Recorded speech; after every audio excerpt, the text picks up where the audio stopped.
Hey, Ryan, did you know we have about 50 bonus episodes available right now on our Patreon at patreon.com/almostcultclassics? Oh my God, that's incredible. It must be like $50 a month or something, right? You would think, but it's actually only $5 a month. $5? Shut up. You're And joking. you get all of that great bonus content of us. You know, it's not like we have, it's Patreon hosts, it's us doing the show.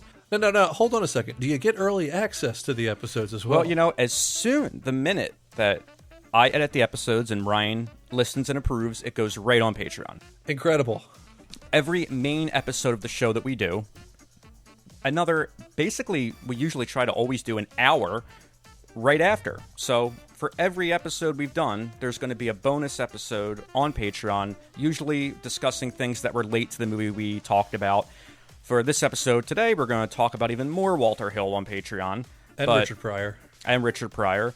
And there's also, we've been doing a couple of new shows, including Joe's Shelf and Off the Radar, and there's going to be every month 2 Patreon-exclusive episodes of those series. That's the only place you can get them. I don't understand. This is only $5. It's only $5. But wait, Unbelievable. there's more. What's this link? I'm signing up for it. It's pretty simple. It's patreon.com/almostcultclassics. Sign up now. Go check it out. Again, we love everyone on there. They're fantastic people. We have great discussions on there. It's a lot of fun. That's my favorite aspect of doing it, is getting those comments on there, because our YouTube commenters are a different breed, but we love them. We love them too. You have 30 days in which to spend $30 million. If you can do it, you get $300 million. But if you fail, don't get diddly. What's wrong? I'm a millionaire. $30 million. The man just got $30 million. Well, we're gonna have a lot of fun with this kind of money.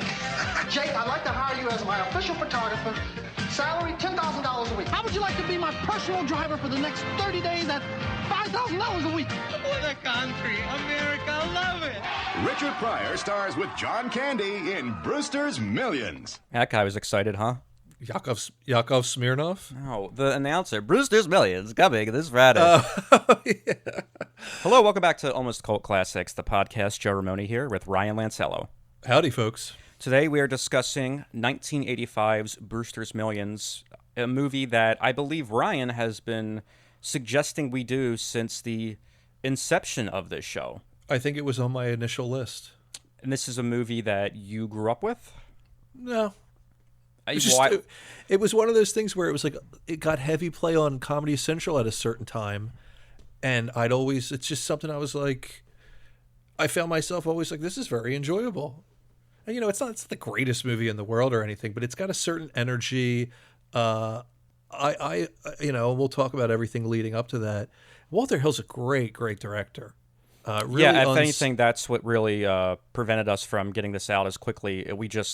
You said it last time. You're like, I want to do another big, heavy director episode, and Walter Hill's been someone that, for a long time, we've been like, maybe we'll break it up, and like maybe we'll pick one from each decade. There's so much there.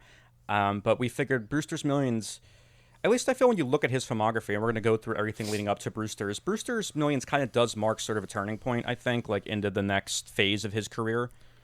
Well, it was a straight comedy. He had never really done that before. Mm-hmm. And let me see here. After that, I mean, yeah, it gets a little...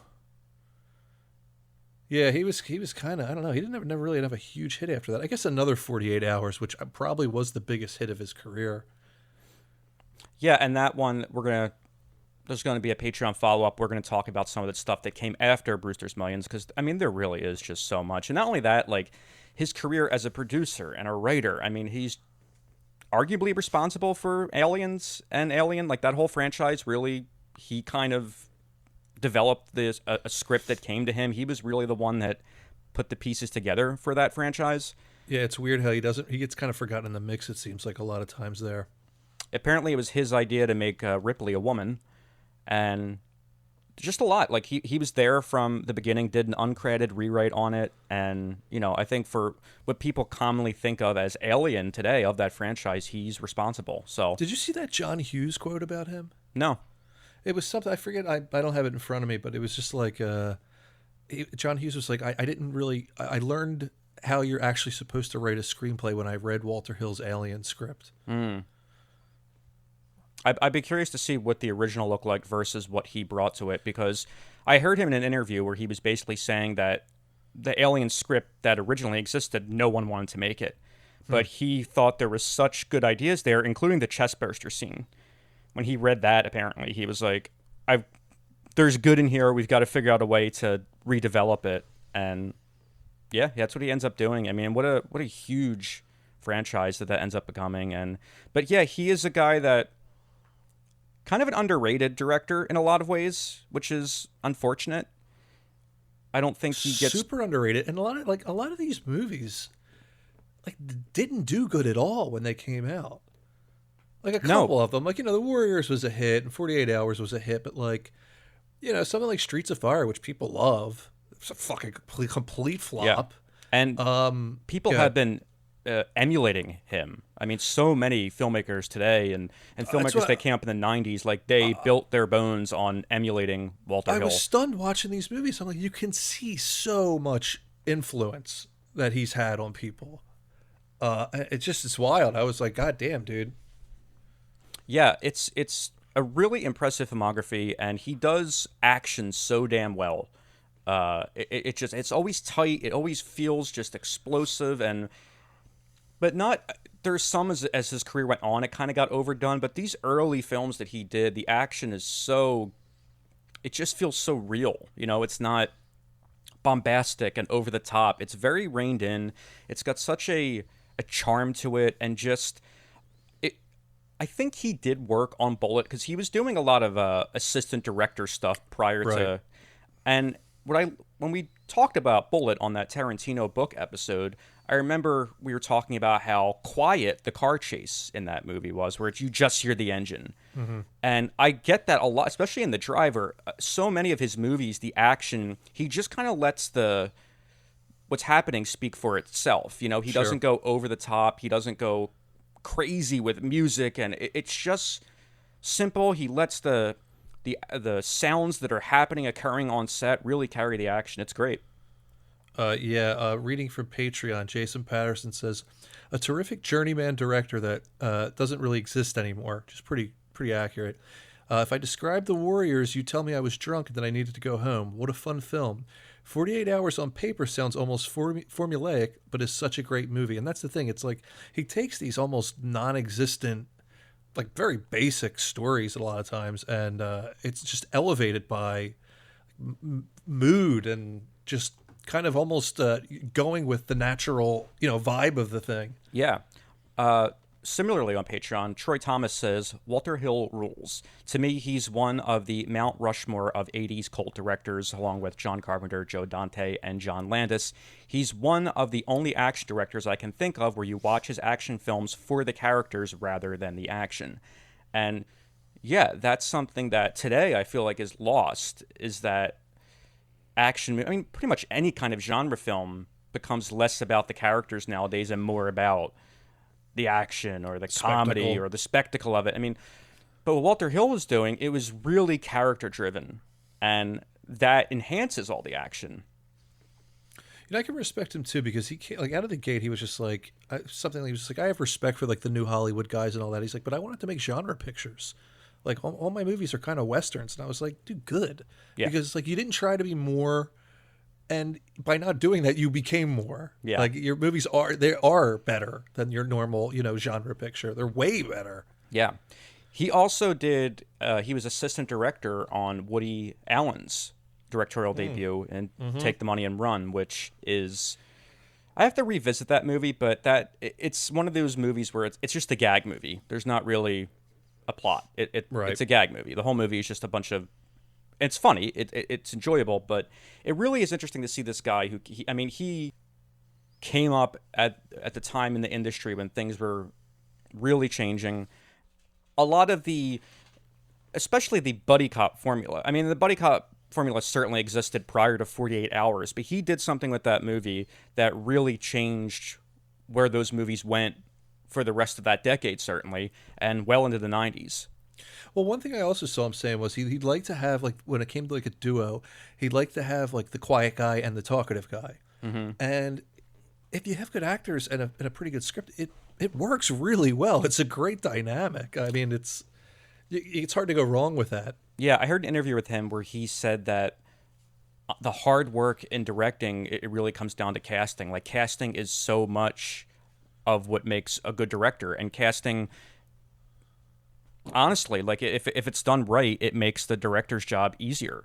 Oh, for And, sure. you know, if your actors are on the same page and they get it. So having that vision, I think, has certainly, you know, aided so many of his movies, with the exception of Red Heat, which we're going to get to on Patreon.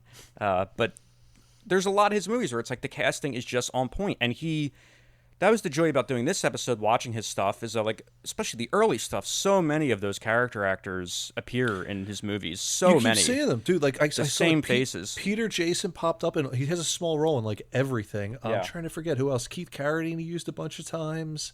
Who am I forgetting? A ton of people. Willem Dafoe, he uses quite a bit. I know that's a bigger name, but who's the guy that's in Dirty Harry, the killer? He's in a couple of these. Is he? I think so. I don't know about all These that. are all starting to blur together for me, dude. There's been so much Walter They were. Hill, He uses, so many James- cop movies. James and, Remar, he uses a bunch. He used Deborah Van Valkenburg a couple times. And you could tell, I mean, like, he knows, he's got his little crew. I like that. And they're not always in huge roles. Like, I think Peter Jason in one of them he's outside a window, he gets shot, I think. Like, he's not even in it. But we're talking about, you know, buddy cop movies, and the first movie that, it's not the first movie that he writes, it's the first movie that he writes that gets made, is a film called Hickey and Boggs, which I skipped only because I was sticking to the directorial stuff, but he writes this movie, Robert Culp directs it. You checked it out. Dude, I thought this was awesome. I loved it. And it's got a great poster. It's Bill Cosby and Robert Culp. They obviously play Hickey and Boggs. And it's from the end of the movie, kind of. They're on a beach in front of this Rolls Royce that's filled with bullet holes, and they have their two giant guns they're pointing at the camera, essentially. This movie was awesome. I think you would have really liked it. It's got they're real, like, cheap PIs, and they're in, like, dirty LA in the 70s. This came out in 72. So it's like that hangover almost from the 60s. And Hickey's Bill Cosby, and I'm not going to get into the Cosby stuff. Whatever. There's no need to rehash that. But quite frankly, I think he's pretty good in the movie. But him and Culp are really good. Culp plays like this total drunk. Well, you know, not to cut you off, it's funny that it before Bill Cosby became, like, the sitcom dad, like, he was actually, like, a good actor. Yeah, he was in all those Sidney Poitier movies and stuff. Yeah. Bunch of stuff. I Spy, he's good in. Well, that's what I'm saying. Like, him and Culp were on I Spy together, and it's like the chemistry's there. Oh, I didn't realize that was Culp as well. Yeah. And someone gave Cosby the script, and he's like, "I'll do it if Robert Culp directs." Which, like, Robert Culp had, like, not really directed before that, but they let him, and he did a pretty good job, dude. I'm telling you, he gets, like, the story's good because it makes no sense. It's really confusing. It has something to do with money laundering. And, like, essentially, like, I think a Federal Reserve Bank got robbed, and, you know, you can't just spend that money. You have to clean it. So, you know, it's like you get it for a dollar. You know, a quarter for $1? You know what I mean? You have to sell the money to a fence or whatever. So, like, that's kind of the plot. Like, there's different fences involved, and, like, who's got the money. Like, it no sense. It's great in that great traditional LA detective way of, you know, no one knows what the fuck is going on. Yeah. You don't need to. Right. Like, I was a little at one point heard, like, what is going on here? But it doesn't matter because it's like LA at that time looks good. It's like nice and grimy. Culp is absolutely a total lush drunk in the film. Just a mess. And I thought it was excellent. I really liked it. It takes a weird turn towards the end because Cosby's estranged wife, or Hickey, gets killed, and, like, the momentum just drops. Because then Culp's like, "Come on, we still got to solve the case." And he's like, "Dude, my wife is dead." Like, so then it becomes like we're just going to get revenge on the guys that did it, essentially. But, you know, you solve the case by doing that. Blah blah blah. I really enjoyed it. I heard a great, I don't know who said it. I was watching a video. I think it was a TCM guest or I'm pretty sure it was on TCM, but I forget the guy's name. He was like, you know, people ask what's the difference between a mystery film and a film noir. And he was like, a big difference is that in film noir, it's less about the case and more about the detective. Oh yeah, And I'm like, yeah. oh, okay. I mean, and that's why we've discussed it before, where it's like with the Big Lebowski, you see what the Coens are doing there. Like they were homaging that Raymond Chandler style of story, where it's like not every thread is going to get tied up. It's just more about this guy's journey and the characters he interacts with. And Yeah, and like I forget that, and like I have that brain where I'm like, I must figure this out, I must think, and like that's why detective movies, they kind of throw me off the first time I watch them. But somehow I really liked Culp in this movie. He's such a terrible drunk, and just like, and he really, it was impressive. He shot the movie really well. I really enjoyed it, and just the two of them kind of like shaking down leads, and they keep like, because they're not cops. I think Hickey was a cop, but they keep getting in scrapes, so they get dragged in front of the police chief. He's like, I'm going to have your guys' guns. I'm going to have your license. That scene happens like 3 times. who's the police chief? I think it is Vincent Gardenia. Oh, perfect. Papadakis. Perfect. Very young James Woods is in this movie. And he does his classic, like, I'm gonna have you guys. I'm gonna nail you to the fucking wall. Like, it's like that kind of movie. I was like, dude, Yeah. this is great, and it's got weirdness to it too. Like I said, L.A. in that time, weird time. Love it. Weird, I will have to see this movie. like black rights groups, and then like, but the weird white people that are giving the money, and like, but who's back in that? Very weird movie. I really enjoyed it. I was really shocked. And I think it has kind of that cult following too. It's like, this is an odd fucking film. And again, having that Walter Hill being the first movie he ever wrote, it's always going to be remembered for that.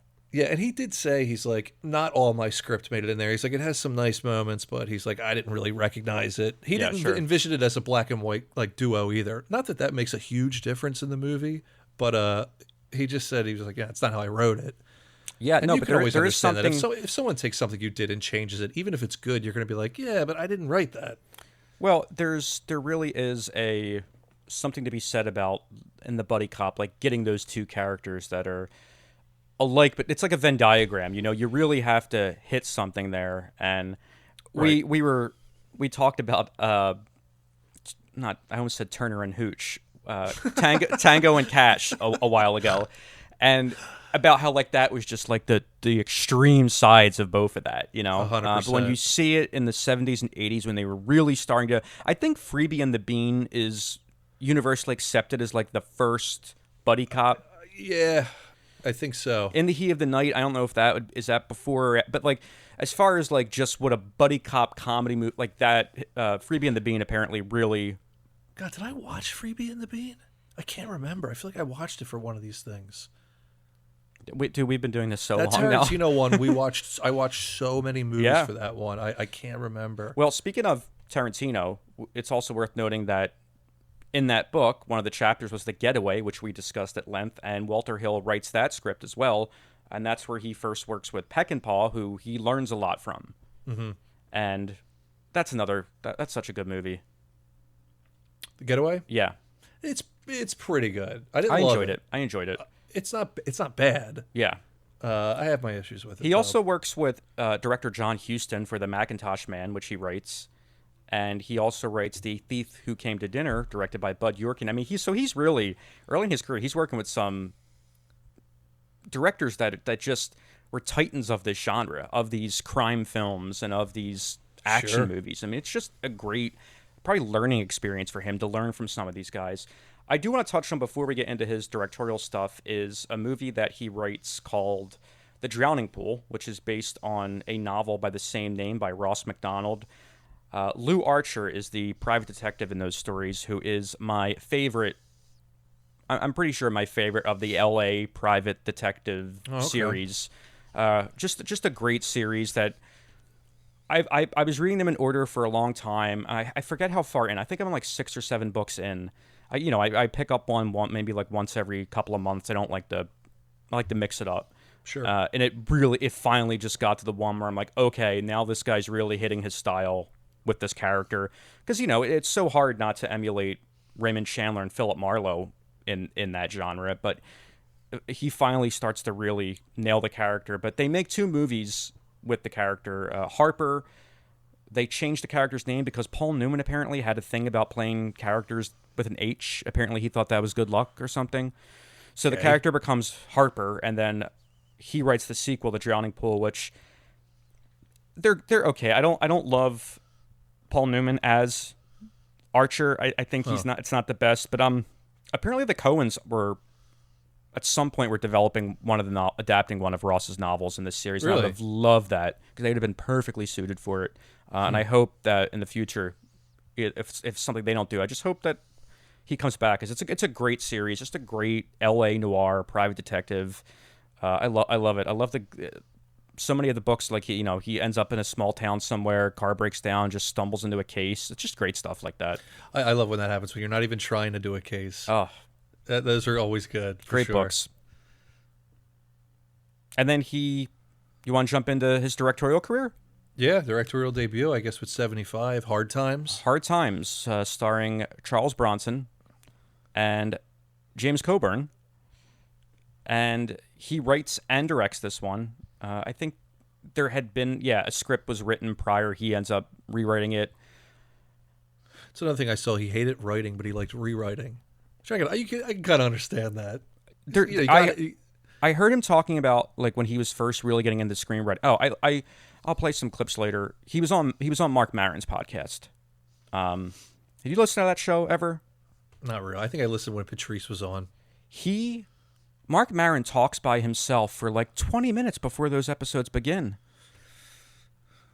And I feel guilty if we're doing a Patreon plug for 35 seconds. He talked for 16 minutes, and like I kept like skipping, trying to get to Walter Hill, and then it would be like him going like, does he talk about the topic? Just the topic, and then shows coming up, but you'd be like, well, anyway, Walter Hill, and I'm like, all right, he's going to introduce some. You know what? That really turned me off with that show.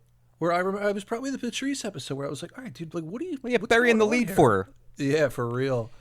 You guys, it depends how got to talk about MeUndies.com. I mean, yes. And he had some stupid. I always hated the title of his show. Yeah. What is it? WTF? Right? Yeah. It's awful. Yeah. And I know he started it like. It's what our show's title's awful. So you get stuck. I shouldn't criticize him actually. Now I feel like an ass. But he was calling. He was like, "What the fuck?" He was like, "Hey everyone, what the fucketeers? Welcome to." And I was just like, ugh. I started to check out with a lot of those podcast stuffs that I did enjoy once, like Barack Obama started being a guest. I'm like, yeah, love stuff. You've jumped the shark, as it were. We should get Barry on. I think we could get Barry. Maybe we get Michelle. She's podcasting. She's doing a lot of podcasts. Yeah, why not? Joel and Ryan. I'm a big fan of My Fellow Americans with Jack Lemmon. He wants to talk about Welcome to Mooseport. It's on my favorite films list. Holy shit! I just had like my mind's eye, my third eye had an image of me and you talking to Obama about Welcome to Mooseport. You do a better Obama than me. What would Obama talk about with Mooseport? Joe, one of my favorite parts about Welcome to Mooseport is the townsfolk. Real silly people. And if you drop Gene Hackman in there, maybe a little Ray Romano, you got yourself a great film. I haven't done it in a while. That was okay. Good. Yeah. He's I found a copy of Welcome to Mooseport at a thrift store once, and I had to buy it because I'm like, yeah, fuck, of course. But I'm like, inside was a receipt from Hollywood Video for like $20. I'm like, damn, someone at some point in time paid $20 for Welcome to Mooseport. We need to do an episode on like light political comedies. Yeah. Swing Vote, Mooseport, My Fellow Americans, Swing Vote, and we'll top it off with that horrid Forgotten Time Jon Stewart, indecipherable in. It's irresistible, I think, right? Indifferent? I don't know, yeah. Indifferent is pretty, yeah. Yeah. That's what everyone said when he's like, I'm going to direct a movie. We are indifferent, Mr. Stewart. Okay. I still love how when he took time off from The Daily Show to make that other stupid movie that no one wanted to see. Do you even know what I'm talking about? The documentary, yeah. No. Didn't he do it's a documentary? Oh, it's not? It's. I think it's called Rosewater. It's about some prisoner or something. Come on, man. It's just, it seems like he took time off, did that movie with Carell, and it was like, he basically made Welcome to Mooseport. Like, he made something he made that Carell movie way after The Daily Show. Well, no, but that's what I'm saying. Like, I remember, though, it was still like, everyone's like, oh, he's directing the movie. It's just great. And it's like, man, he made something as biting as Welcome to Mooseport. The expert of the political satire made something like Mooseport. It was just hilarious. I'm telling you, man, I wish I could find it. It was one of those internet images. I know I've said this before. I can never find it. But it was someone had like a Game Boy cartridge of Welcome to Mooseport. Like as if there was a tie-in game. Hilarious. It's good stuff. But anyway, yeah. First film's director, Hard Times. What'd you think of this one? I thought it was great. Mm-hmm. I liked it a lot. It's Charles Bronson plays like a Depression era like drifter, essentially. And he's does he look the part. And he's a virtuoso at like bare knuckle boxing. And like he goes into the world of that, underground, betting and boxing. And I feel like he has like 3 lines in the movie. Very understated performance. Yeah. It's good though. It's really good. James Coburn really shines. Hilarious. This reminded me a lot. You ever see The Hustler? Paul Newman and Jackie Gleason. The pool movie. The pool movie. Oh, yeah, of course. For a second, it reminded me a lot of that. It felt like boxing The Hustler. I could see that. Hustler was a little sadder, I felt. Yeah, but I like that it dealt. I like movies that deal with like when they show like this down and out, depressing locations, and that's the one thing Walter Hill. It does need to be said. The locations he uses a lot of real shit, a lot of real apartments, terrific stuff. I don't know if this was originally set in New Orleans, but I think someone suggested it. I think a producer lived there, the producer of the film, or something like that. It's a masterstroke though, because if you've ever been to New Orleans, it's so photogenic. That French Quarter is it's perfect to film in. And they did a good job. I'm not going to say I know what Depression era New Orleans looks like, but it certainly seemed like it looked like it did in this movie. You got the ferries and the steamboats and the oyster shucking, facilities. And it's just, they go out in the backwoods for like that bayou fight. Oh yeah. And it's perfect. So, and, it's like an understated movie where it's like the stakes aren't huge. It's not a earth-shattering story being told here. Yeah. But it's interesting. It's acted well. Coburn's great. It's just a complete asshole, shyster, kind of manager. Whereas I'm watching the movie, I'm like, why does he even need him? I guess to set up the fights though and stuff. He's got the pull. So.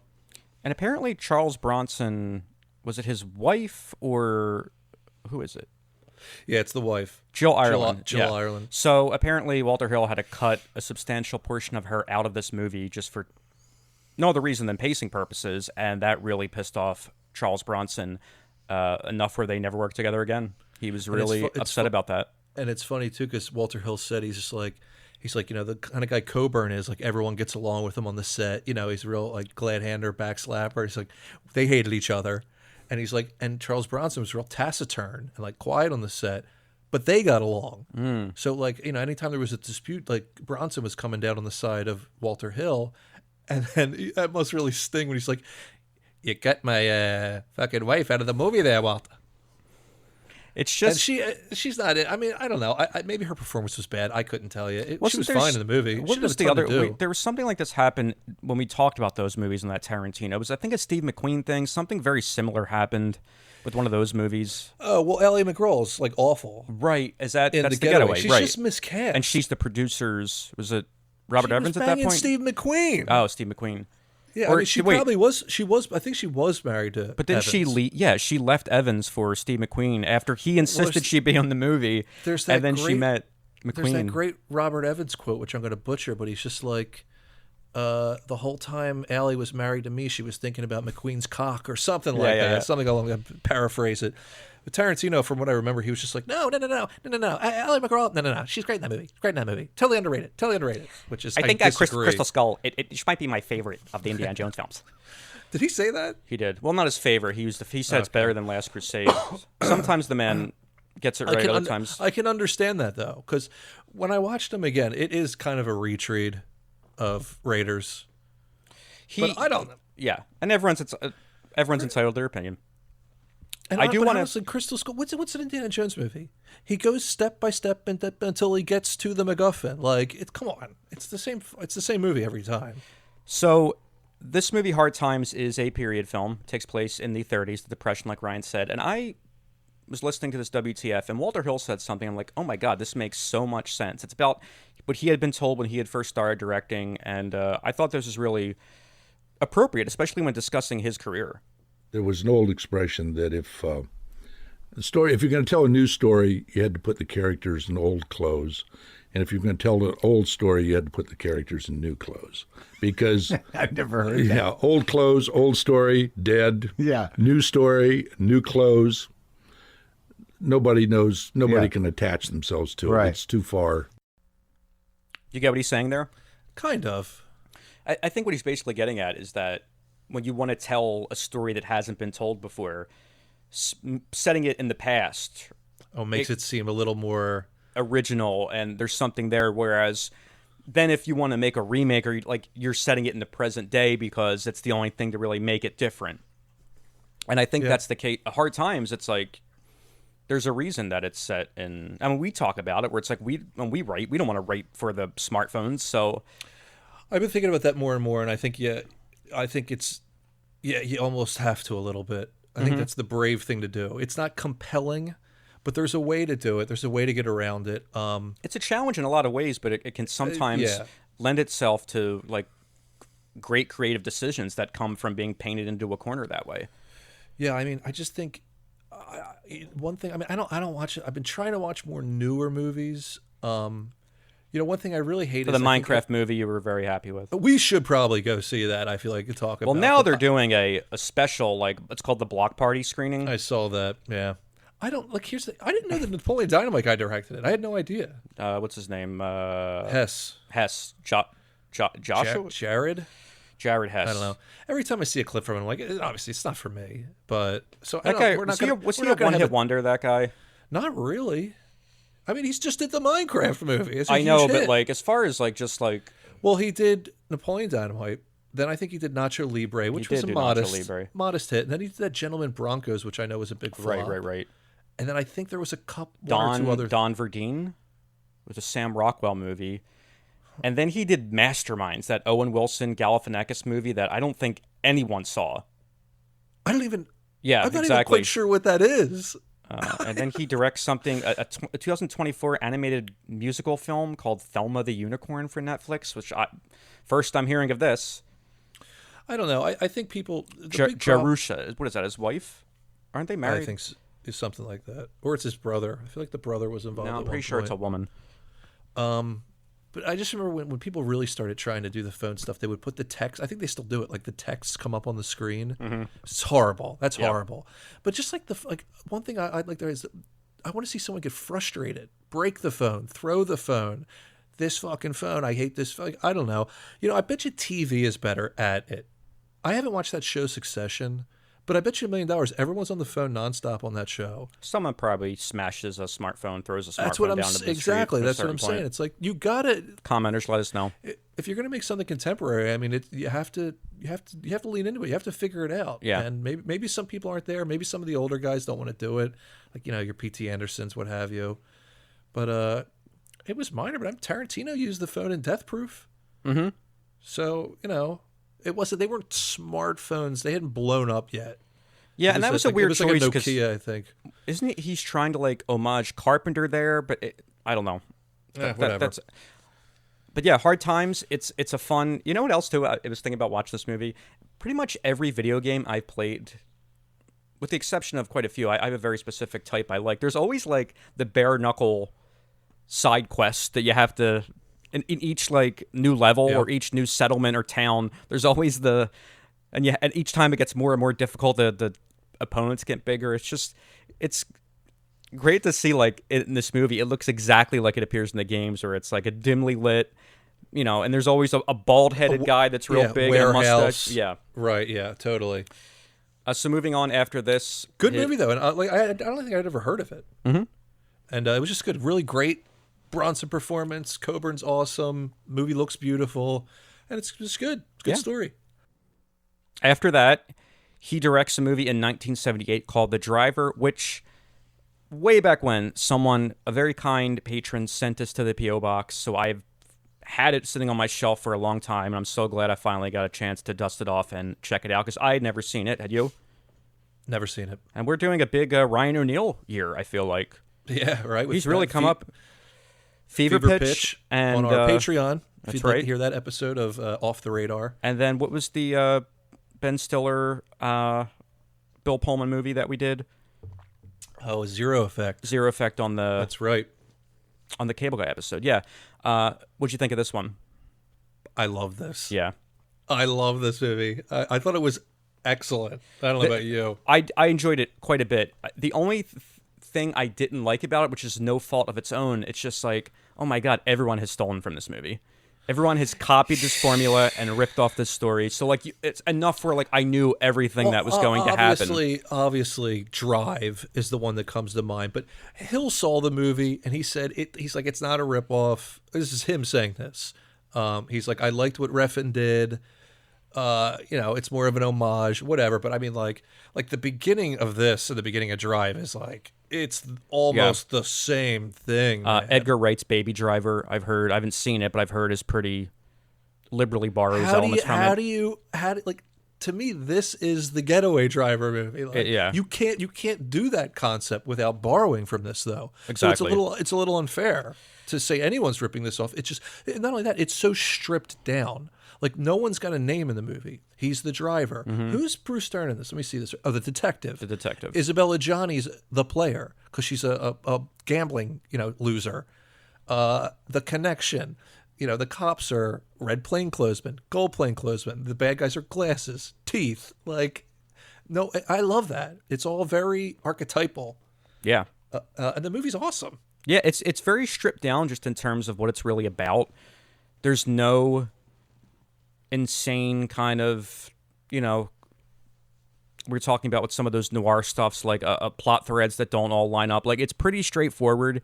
Mm-hmm. And it really, this is where I was like, okay, I'm thinking a lot of Bullet right now because the driving scenes in this movie, one, they're spectacular. They're incredible. They're really good. They're really good. It's just letting that, the revving of the engine and the tires, like not blowing that out with music, just letting the sounds, it really kind of pulls you into a car chase when you're just hearing the sounds of cars and traffic. And I loved the chase scenes in this movie. It's really good. I mean, I can't remember. I just love it too. He has like that. Not that this is the only movie that, but like Les Samurai, where it's like the main guy just like it just lives in a room with very sparse. Like I think it's just like a bed, and like he doesn't even really. He's just laying in it at sometimes, like just staring. Yeah. I like how him and Isabella Johnny. Like I don't think they smile at all. I loved her in this. I just love that idea, I did too. like a loser lady poker player, Yeah. who just knows she's a loser and like gets wrapped up in this thing and is just like whatever, I don't care, like. And Bruce Stern is just excellent as the maniac cop. He's like, another one. He's a lunatic in this movie. He I don't know off the top of my head, but he's in quite a few more of the Walter Hill movies, and he'll come back. I know Wild Bill he's in. Yeah, but. Yeah, another guy where it's just like, man, is he great in everything. He's so like slimy sinister in this movie. Yeah. Where it's like he's going way off base. Like, and the cop he works with is like, dude, what are you doing, man? Like, it's your ass if this all goes south. Yeah. And he just doesn't care. He really was playing for the majority of his early career, was just always playing the shit character, like just the gross looking. There's quite a few westerns he's in where he just always like it's like he's got that untrimmed beard that's like growing down his neck and like always great. There's a really fun 70s movie. It's similar. I think you would dig it. It's called The Laughing Policeman with Walter Matthau. In that, he's great. In The Burbs, he is so funny in that movie. It's such a fun performance. When there's that scene where they're bringing brownies over to the new neighbors, and he steps down on the porch floor. He falls through it, and the brownies fall down. And he goes, "Oh, there goes the goddamn brownies." It's just moments like that. He's got a weird surliness to him. Yeah. And he's like unhinged in this movie. It's so perfect. much fun to watch. It's so funny, man. And like you said, the story is very straightforward. It's not hard to follow. All the acting's good. The directing's top notch. It's a lot of LA at night. A lot of night scenes. Yeah, Walter Hill is great at capturing cities at night. It's amazing. It's lonely. Yeah, it's giant sprawling LA, and it has that lonely feel. of just like they're ghosts. Almost. It reminds me so much of his work reminds me of Nighthawks. Okay. The painting, it's just stuff like Well, that. I think he said that was a big inspiration. Oh, for really? this. Yeah, The, that quiet. Hopper. Yeah, just like late at night. Loneliness. Great. Yeah, lonely in the city, and you're a loser, and you're alone. And I don't know if you see this on the wiki page, this theatrical release poster. I might have to buy this. That's a really nice poster. That is outstanding. Yeah, man. yeah. They don't. Sad Ryan O'Neal. Isabel Even Giant with that hat and the hair, like excellent. The font where it says the driver, like that. You'll see that type of font used in these type of movies. Like, I mean, it's the Getaway Driver movie. I mean, it set the mold. Mm-hmm. And like you said, there is no movie that deals with the concept of a getaway driver that won't even inadvertently rip this movie off. It just has to. And it's so crazy. This is the Carpenter curse. I feel like the John Carpenter curse, where these movies, one, fucking bomb when they get released, and they're critically reviled. Yeah. And you have to wonder, it's like, okay, it's what? It's 1975? 78. 78 on this one. So when this comes out... Ryan, please get your research correct. If we're going to do this show, we've got to have the right research down. We're getting hammered by that lately on things that we're intentionally not doing research on. But, those people will not be listening to this one. But I digress. They're probably not even on our Patreon. Like, no, they're not on anything. They're just Jerry's. They're not on Earth. They're Jerry's kids, and they feel. Never mind. I don't want to get into it. Let's not. We'll touch on that on but Patreon. The critics, that's something about that thing about not being recognized in your time, and then later, it's with fresh eyes. It's seen as like, wait a second, like this is good. Like I can kind of understand some of the critiques they were making at the time, but it's like that's why these guys become kind of like surly older men that are just like cantankerous, and they're it's almost like the humorous effect. But here we go. I want to read this from Wiki. Contemporary reviews were extremely poor. Hill later said, "I remember the studio had this huge sheaf of Xerox reviews that they'd hand at me. You could stop a fucking 45 slug with this stack. It was so thick. And all of the reviews in this 6-inch thick pile, there was only one good one." And it's like, come on, man, this movie was not that bad. That's I have heard that the talked movie's about great by other directors, that was a thing. The studios would send you Xerox copies of the reviews. Just to be like, yeah. You messed up. They really can't give you enough anxiety. But yeah, I don't know, man. I just dug it, Maybe I did too. And it's one just that hard to believe it flopped like that. Especially at the time that it came out. I mean, there was such an appetite for these type of movies around this era, especially following Dirty Harry. You would think that I don't know, but I loved it. Yeah, it's a great movie. Again, the only things that prevented me from enjoying it fully were just I'm like, oh, I know where this is going because I've seen Tarantino rip this off. I've seen Sonnenfeld rip this off. I've seen Edgar Wright rip this off. I mean, it's just.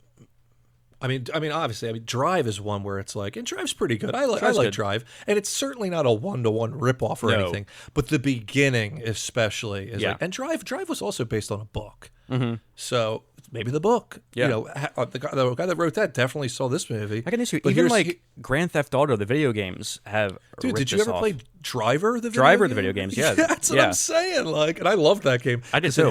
It had a movie director mode. Do you remember that? No.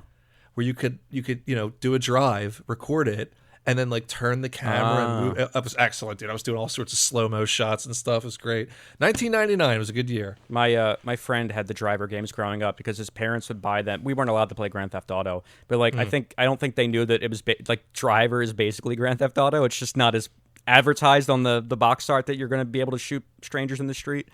Anyway, yeah, fun game.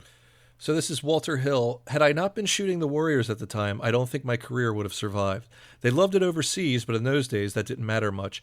It made exactly $0 in the United States. How does that happen? Like, how does this movie bomb that hard? I don't understand it, It was because of the porno shit. Yeah. You are in Jerry world, man. You are deep. Well, there you are. That was the Driver. We highly recommend it. So in between that and the Warriors, that's when Alien happens. That he does that uncredited rewrite on and also produces it. So he probably gained some momentum back from that experience. It's got to give you a little juice. And then he rolls into The Warriors, which is a movie I had never seen, despite always wanting to. Really? Partly because I knew we'd be getting to it for this episode at some point. Sure. So you had seen it? I'd seen it before. Okay. What'd you think? It was so surprising to me that it was so unlike what I thought it would be. When I looked at this movie conceptually in the poster, and I'm like, oh, we're gonna deal with like these gang members and like the conflict with their families that are like yelling at them to like, you got to give it up, like you're ruining the family. I didn't know it was just this one night. Great, I'm such a fan of that. The one night. Oh yeah, definitely. Especially in the city, and yeah, it just concentrates on this gang.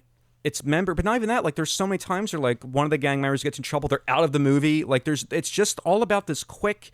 This is something Walter Hill does so damn well.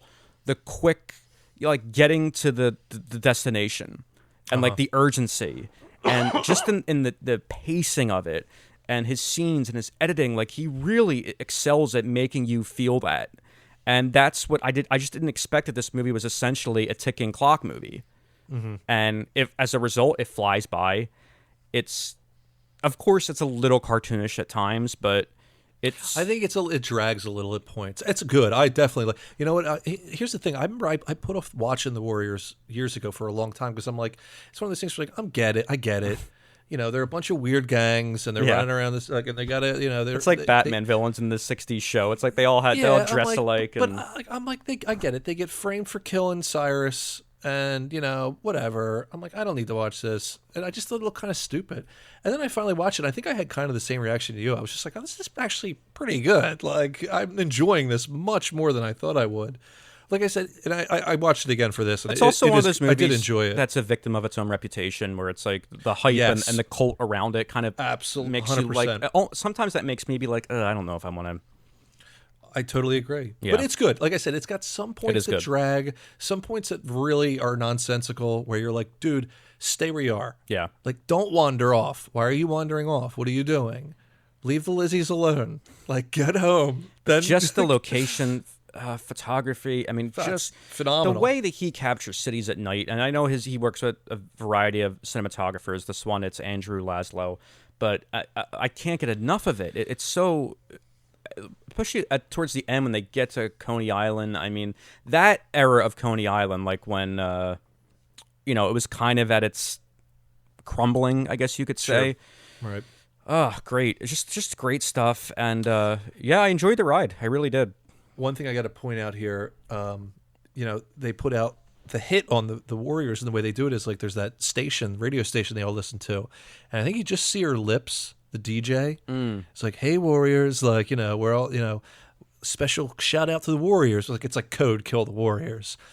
And I recognized her face and her voice. I'm like, what do I know this from? And she pops up again in Streets of Fire real quick as like a brief cameo. But it's Lynn Thigpen. And I'm like, where do I know this woman's face from? She was the chief, I believe, on the Where in the World is Carmen Sandiego show, which I used to watch all the time. Sure. So I'm like, oh, it's her, man. I know her. And I was like, that was a weird connection for me where I was like, oh, that's fantastic. She's got that classic voice and just those very, her face is very, what's the word I'm looking for here? Not iconic, but it stands out. Yeah. Like, and her voice matches her face almost. So, yeah. I liked Mercedes Rule as the park bench police officer. Oh, that was good. Yeah. Yeah. James Remar is always excellent. He's always great. But yeah, I mean, I understand why it's so iconic. It should be. Yeah. Because also here's the other thing too. It is stupid and it shouldn't work, and it does. And if you can pull that off, you basically have a classic film. Yeah, that scene where the one, like the overall wearing gang comes into the subway bathroom. Yeah. It's like, it's ridiculous. And the baseball, what are the baseball gang called? I Hold forget. on a second. It's like, oh God, it's just so dumb. Yeah. Like, and yet the Baseball Furies. Baseball Furies. But it works perfectly. Yeah. So but good. Glad I had an excuse to finally check it out, understand why it's so iconic. After that, 1980 is The Long Riders, takes him a while to get to a Western, even though it's something he's very passionate about. Right. Had you ever seen this one? I never even heard of it. Wow. Which, knowing what it is, I'll call it a gimmick. I didn't find it a gimmick. I was like, how did I never hear of this movie? What'd you think? I liked it. I didn't love it. I thought it was a little slow at times. Obviously, it rests on the casting gimmick, as you want to call it that. It's not really that, but I don't think it is. So it's the story of like the James Younger gang, and anyone who's a brother in the movie is played by real life brothers. So you have David, Keith, Robert Carradine, James and Stacy Keach, Dennis and Randy Quaid, and Christopher and Nicholas Guest. I didn't even know Christopher Guest's brother really acted like that. I thought this Nicholas movie Guest is in Christmas Vacation. He's the asshole neighbor. Oh, right. Yeah. Him and Julia Louis-Dreyfus, right? Todd and Margot, yeah. I thought this movie was excellent. Yeah, it's good. Apparently, the whole concept begins with James Keach. He was playing Jesse James in a stage play, and got it in his head like, oh, we could expand upon this, and I could have Stacy actually play my brother. And from there, once that was, I would have thought that kind of began with a producer or a director, Walter Hill, but no, this whole thing starts with James Keach. So, in essence, yes, the whole movie exists because they wanted to do this. But it works so well. They all does have work so such well. great chemistry together. One thing I'll agree with you is the movie sags when, and I hate her because of, what was that movie we watched with Robin and Kurt Russell? The Best Years of Our Lives? Yeah. Yeah, I am just not a fan of this woman. She was the mom in Bean. Oh, Pamela Reed? Right. It's not her fault. She's fine in the movie. But her scenes with David Carradine really just kind of drag the movie to a halt. Like, they're kind of interesting. Well, you know what I think your problem with her is? I don't like his face. Just replace that with her. Maybe, I don't know. I'm looking at her. Yeah, and in this one, she's, her face is a little. It's not. It's kind of annoying. In this one, she's kind of playing the the brothel. Right. I did kind of like his. It wasn't terrible. It just kind of slowed the movie down. Where I'm more interested in the gang, but it was funny how blunt he was with her. Where she's like, "Marry me." He's like, "You're a whore." Yeah. And then she's like, "Kiss me." I also did his fight with Remar was good. Remar's like the half-breed Indian who had married her. Yeah, that was good. I'm not that familiar with James Keach, but man, you would think I wasn't either. You would think those guys are twins because they really, of the brothers in this movie, those two are like, they look a lot alike. But he was excellent in this. He's great. Like, I was the same way. I was not familiar with him at all. I'm like, Stacy Keach had an actor brother, and like you gotta love it. Like Stacy Keach takes a back seat. Like they all kind of play their role. And of course, I always forget about Robert Carradine. James, he popped up. I'm like, right. Oh my god, Revenge of the Nerds. He's a Carradine. I totally forgot. James Keach is in National Lampoon's Vacation, the motorcycle cop that pulls them over after the dog has been. Oh right, Yeah. Okay. And then honestly, one thing watching these movies, and especially in the next one too, and I had seen something else recently with him, but Keith Carradine is an extremely underrated actor. Yeah, he's good. He's great, man. I think he just died recently. I could be wrong about that. No, he is still alive. Yeah. Why am I so bad with that? Wasn't he Wild Bill in Deadwood? Yes. Okay. And we'll talk about it a little bit on Patreon when we talk about Wild Bill, but Walter Hill directed the first episode of Deadwood. Right. And for whatever reason, I didn't know that. Yeah. And you're a big fan. Yeah. I mean, I probably saw it and forgot about it. Mm-hmm. But and he's excellent as Wild Bill in Deadwood. Yeah, and it's. But he's got such an easy charm. Do you know what I mean? He's a very natural actor, and it just it comes up perfect, especially when you have like David Carradine playing like a much more like kind of scummy character, and then Robert Carradine's the kid, obviously. Yeah. But really just good dynamic. The gimmick could have been stupid, and it's not. Because they're all great. That's the thing. It's sometimes you see this happen where it's distracting because someone's not pulling their weight, or they're just you're too distracted by it. But honestly, like if I wouldn't have known that those were the Guest brothers. I mean, they're so disguised in either. it that you wouldn't Yeah. that you forget it. And the same thing with the Carradines. I mean, they all look different enough. The Keaches look like there's no escaping that. You see the two of those guys, but yeah, it's not. Oh, and Dennis and Randy have never really looked. Yeah. They look a little alike. You can kind of see I don't think I've ever looked at the two of them and seen a hint. their eyes are a little similar. But that's the one thing that's, because his hijinks, kind of overshadow things. And he really gets pigeonholed as like Cousin Eddie type shit. Mm-hmm. But Randy Quaid's a good actor, man. He was always a good actor. And Dennis is great too. Great in The Ice Harvest. I remember when we were watching. Like, I was shocked by how good he was in that. As the heavy. Yeah, he was and so good. Quick Change too. Great performance by him. Yeah, but Yeah. I love how like the dynamic is interesting in this because the movie. Another thing, it opens with a really cool kind of slow mo of them opening credit sequence of like riding like on a sunset, and then I remember watching. I'm like, man, I hope this movie just smash cuts right to a heist. Sure, it's like Walter Hill read my fucking mind, dude. It smash cuts right in the middle of a heist. And Dennis Quaid is like the jumpy one in the crew, and he totally screws everything up. And then they cast him out. Yep. They're like, you're on your own. And like Randy Quaid's character is like, look, you'll always be my brother, but you're out, dude. Yeah, sorry. once you mess up the gang, you can't. And it's such stronger than brotherhood. Yeah, it's a great dynamic throughout the rest of the movie, but it's smart casting in the sense of making Dennis that character instead of Randy. Right. It would have been easy to make Randy the jumpy nut, and instead Because they go with, Randy is the jumpy nut. Sure. And Dennis Quaid looks very handsome in the movie. Instead, they make him the cast out, and it's a great way to start the movie. It is. It really is. Incredibly underrated. Cannot believe this. I feel like it's a forgotten film. If you like westerns, man, It's a good one. I wonder, like when we did A Million Ways to Die in the West. I remember I watched like 50 westerns. How did I miss this one? Well, you were watching more comedy westerns. I think that was the theme there. Nah, was I? Yeah, we were doing a lot of. You were doing that James Garner stuff, and dude, I watched a lot though, man. I watched a lot of non-comedy ones. Well, I was pissed. All I could think was like, how did this one not come on my list? But I'm glad I saw it now. This really reminded me liked of it. one of our very kind patrons, Thomas, sent the S. Craig Zoller books to us, and I read one of them, and it really.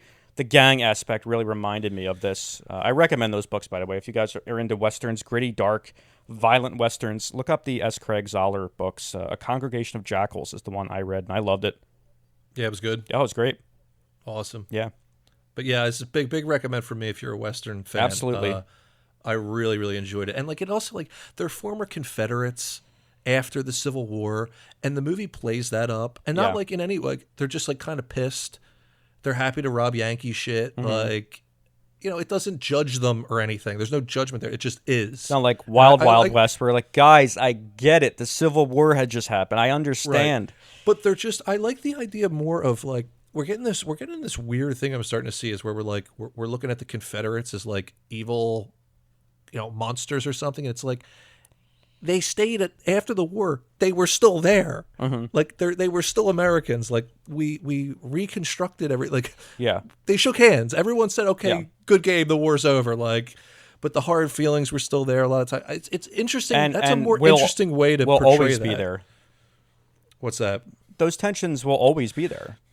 That's why I think The General is such a good film. Why I agree with Orson because it's the Civil War picture. All right, moving on. Yes, he did say that. Moving on. This is when we first decided we were going to do Walter Hill. This is the first one I watched. So I watched this weeks ago. Southern Comfort, 1981. So my memory on this is going to be a little hazy, compounded by the fact that I did not like it. I had never seen it. I didn't love it either. Yeah, I didn't like it. I liked it, but it really. At a certain point, it's just running around the swamp. But Tropic Thunder, I got a lot of similarities from that. I wouldn't doubt it. It's a great looking movie. I mean, once again, it's Walter Hill shooting the film. It's what Vietnam Army soldiers. Walter Hill. Being... No. Go ahead. They're Louisiana National Guard. Gotcha. Okay. And they're just doing drills. Yeah. That get thrown into a real conflict, though. That's the Tropic Thunder thing for me. Okay, But a lot of people were like, "Oh, this is like an analog to like Vietnam," and Walter Hill's like, "No, it's not. Yeah. No, it's just this. Yeah. It's just fighting Backwood Bayou.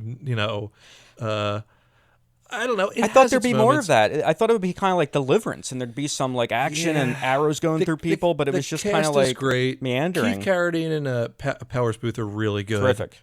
I love Fred Ward in anything. Yeah. Peter Coyote's awesome, and when he dies, I was like, oh shit. Yeah. And Brian James, I love. He comes up a lot in these Walter Hill movies, and I loved his reveal when it's clear that he knows English.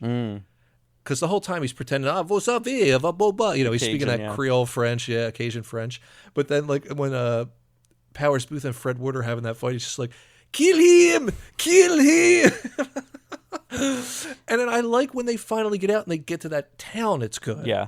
But they spend a lot of time running around the swamp. Yeah. And some of it just don't make sense. Like they get to that hoedown shit, and I'm like, it also, like, I don't know. I know it's whatever, it's film, but like, seeing an animal slaughtered on screen, it's always going to be unnerving for me personally. Oh yeah, I get it. And yeah, it's you know what it reminded me of a little bit. You're okay with Peter Coyote getting shot in the head, but you can't see a pig get gutted. Well, that's you fake. Bacon. That's fake. No, he died. Yeah, but it's movie magic. They actually filmed a pig I'm kidding. It's like yeah, Peter Coyote died Apocalypse for the film. Now with that buffalo. Jesus. Yeah, it's rough stuff. And it reminded me a little bit of Wake and Fright. Like the kangaroos getting mowed down by gunfire, and like the crazy locals that are just gross looking and sweaty, and little similarities there, but terrific cast. Again, it's one thing that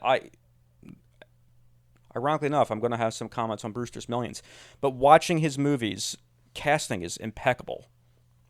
Every little character part is just, and that's where him relying on the same character, you can see how that informed his writing, and that's what made his script stronger, because he was writing with these people in mind. It's just great. I'll tell you what, my anxiety at like the last 2 minutes of this movie, where like they're trying to escape.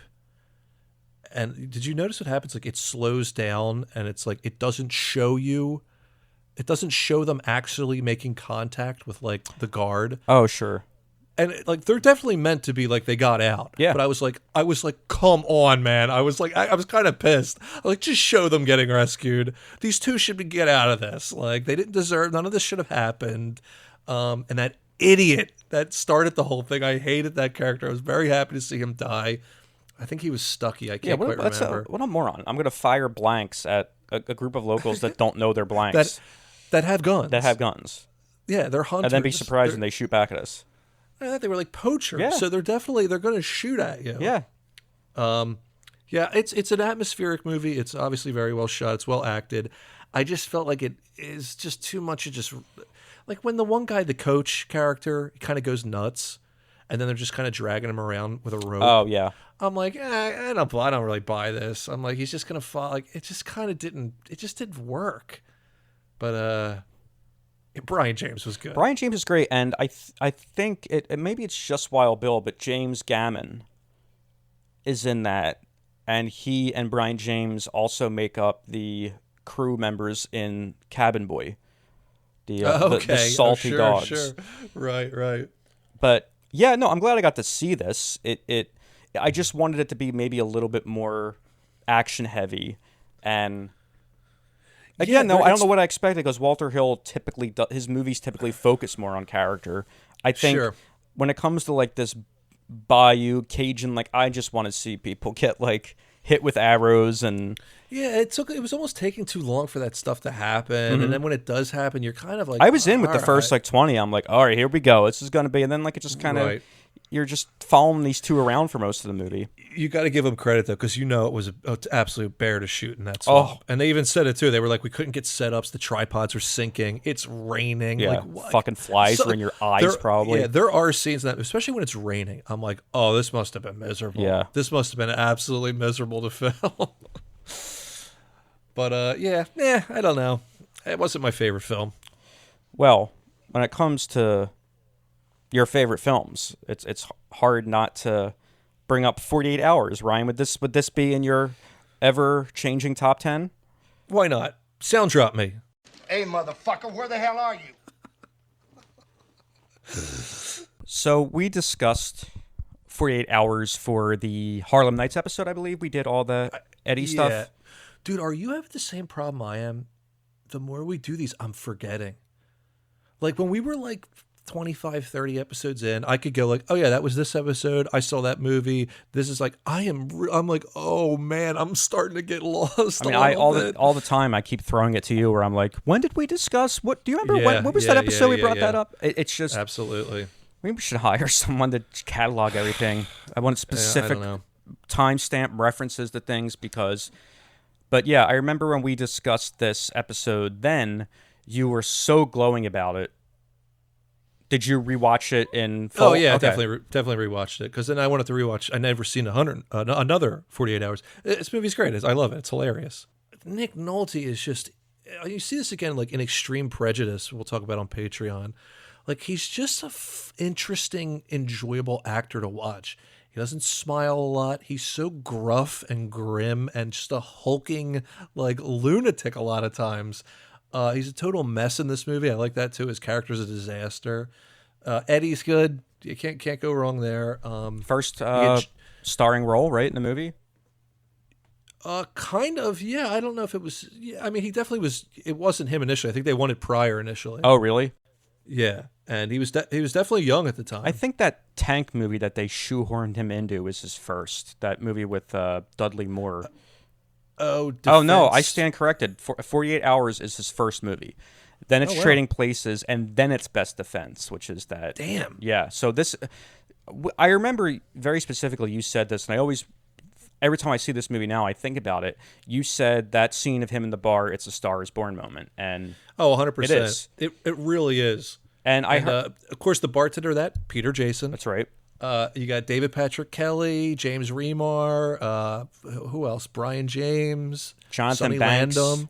I mean, yeah, he's like you start to see he's using these little Frank McRae is the captain is delightful. He's good. And I'm not going to repeat what he says. He has an interesting thing where he's like had it with him, and it's like yeah, I said it. I don't care. It's like God damn, dude. But yeah, that bar scene's incredible, and I love when it's over and he's walking out and he has the look on his face like, oh shit, yeah. Like did I pull that off? It's excellent though. It's really funny. It's exactly what a buddy cop movie should be. There's a lot of over reliance in buddy cop movies today and even in the 90s where it's like at the very end they have to be like great pals and go on a vacation together.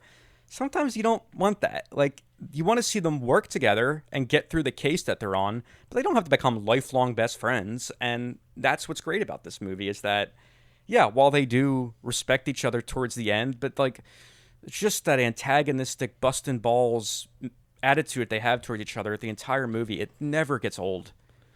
And it's just, obviously Eddie Murphy is good in his, but Nick Nolte is so funny. Yeah.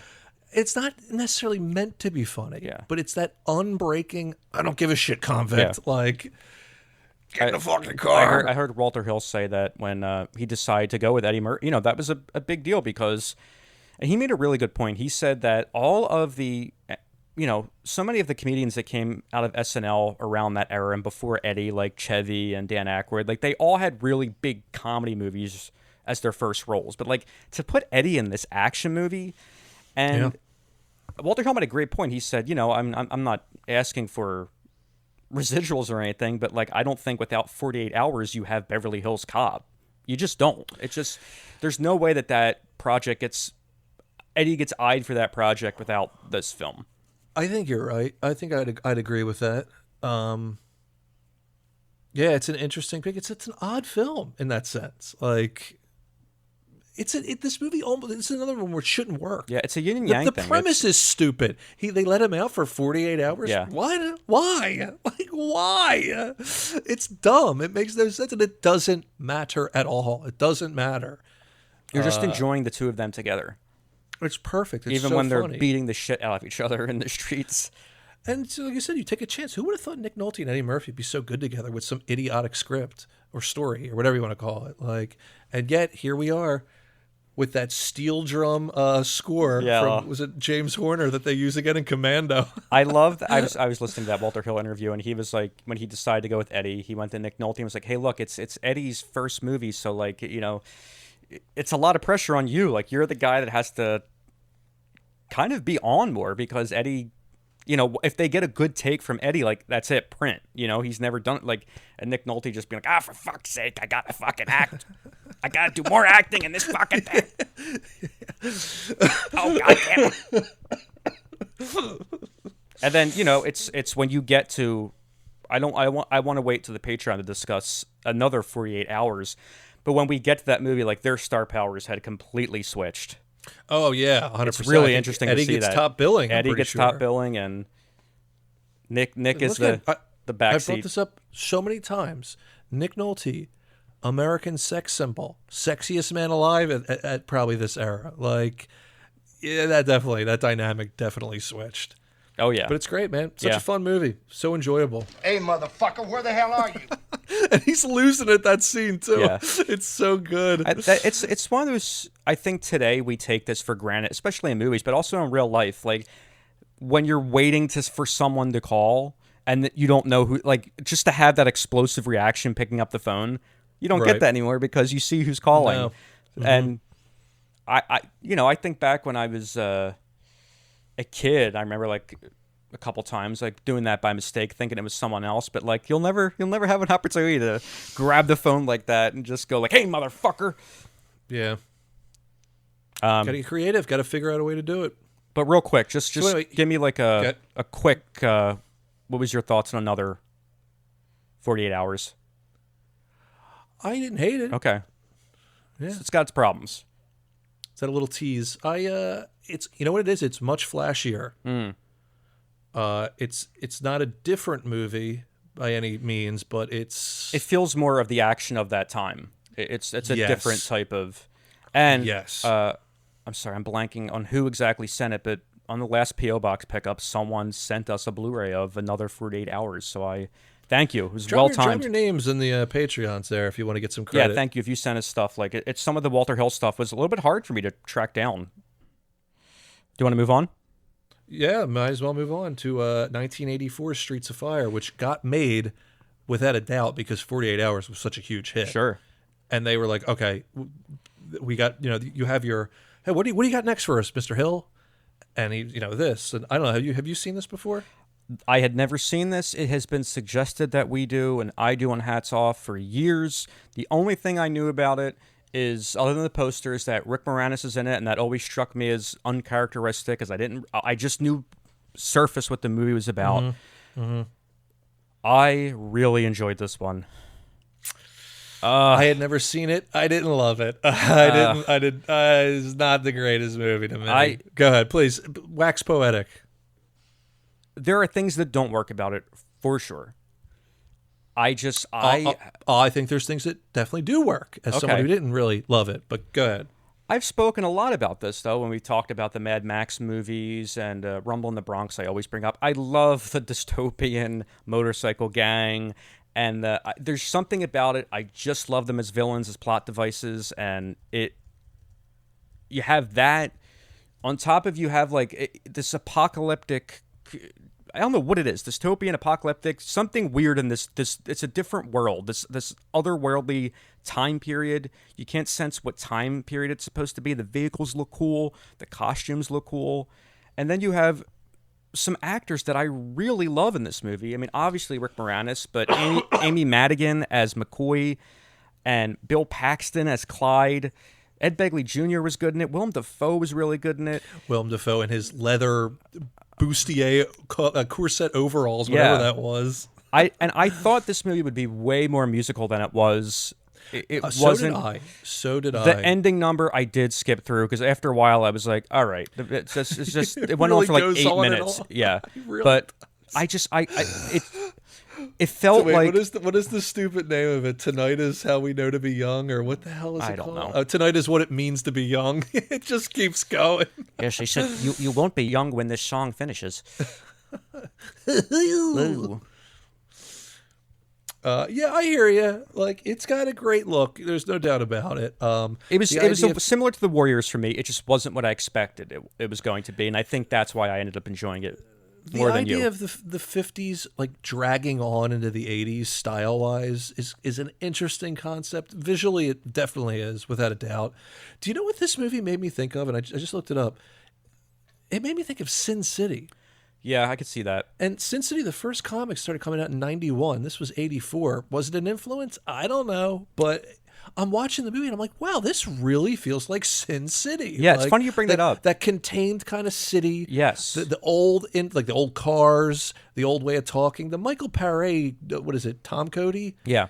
Very like that. He's like that very Sin City type character. Now that you bring that up, though, one of my favorite pieces of media is the Fallout series of games, and so much of those games are if the post-war imagery and aesthetic just stayed around forever into the future. Sure. So you have like robots in that, and that's kind of what this I think that's what I like about it. I like when you see like two styles that don't really belong together coexisting like that.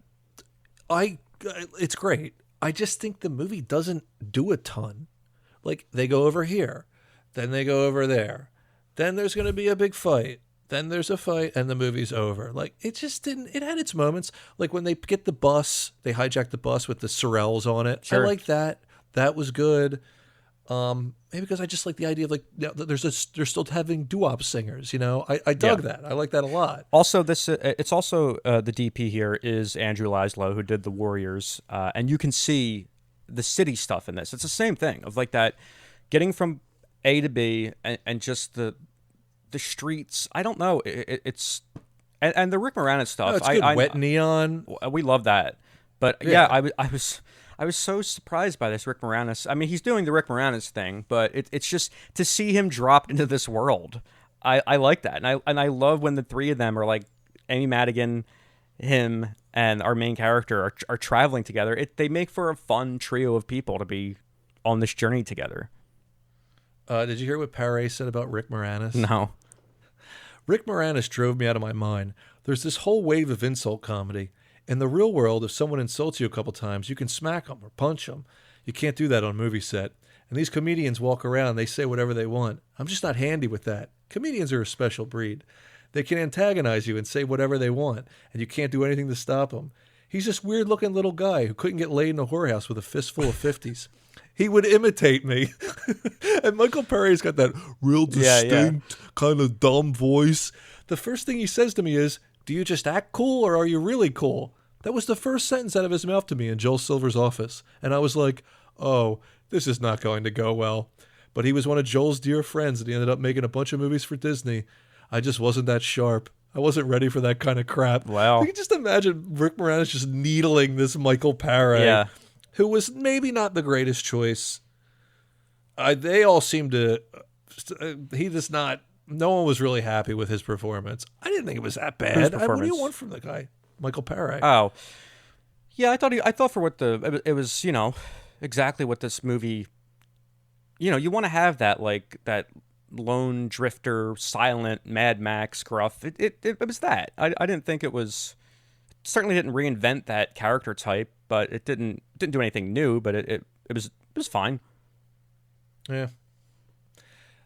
I see here, I'm on the Wikipedia, I don't know if you are, but it says, this is interesting, Gross says he and Hill were also influenced by the films of John Hughes. So we said, here's what's going to be weird about the world of our movie. No one is going to be over 30. The world is a high school, essentially. Tom Cody is the football hero, and Willem Dafoe's the greaser. That actually is cool. Now that I think about it, there was no old people in the movie. I didn't really think about that. Like maybe some of the cops seem a little older. On the older side, but it's got that like the Lost Boys kind of feel. It's like this world run by, Look, it's an interesting movie. I just didn't love it. Like I said, it doesn't do enough. It's too much. And this is one where it's like I don't know, like when they go to the place where all the bikers are, whatever it is. I forget the portion of the Battery. And it's so much like they're out front, like so many shots of motorcycles going up and down the street, and like then they're sneaking through the building. I'm like, it's all right. Like, I don't know. It didn't hold my interest. It just, I don't know, it didn't do it to me. There was a comment here on Patreon from Josh Bryan, and he says, The Warriors and Streets of Fire are definitely my favorites. Always expected the latter to be its own episode.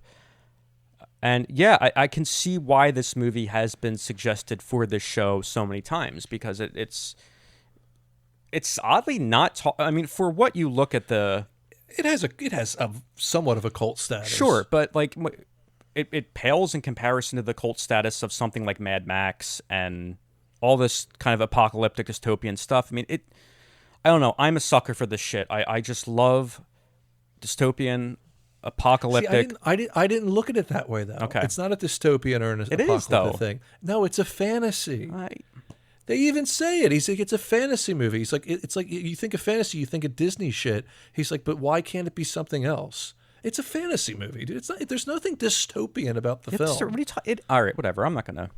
What's dystopian? Why? There's a biker gang? No, it's just like it's this world that has been devastated by something. No, there's not. Yes, it is. It's not. It's. I know what you're saying, and you're getting to the point, but like there aren't the same laws in this world. I mean, there is a police system, but it's not. All right, I'm not gonna. I don't know where. I can kind of see where you're getting it from, but I'm telling you, you're creating that out of your own little fantasy. It's called projection. You're projecting. I don't know. I didn't view it as one. I didn't see that.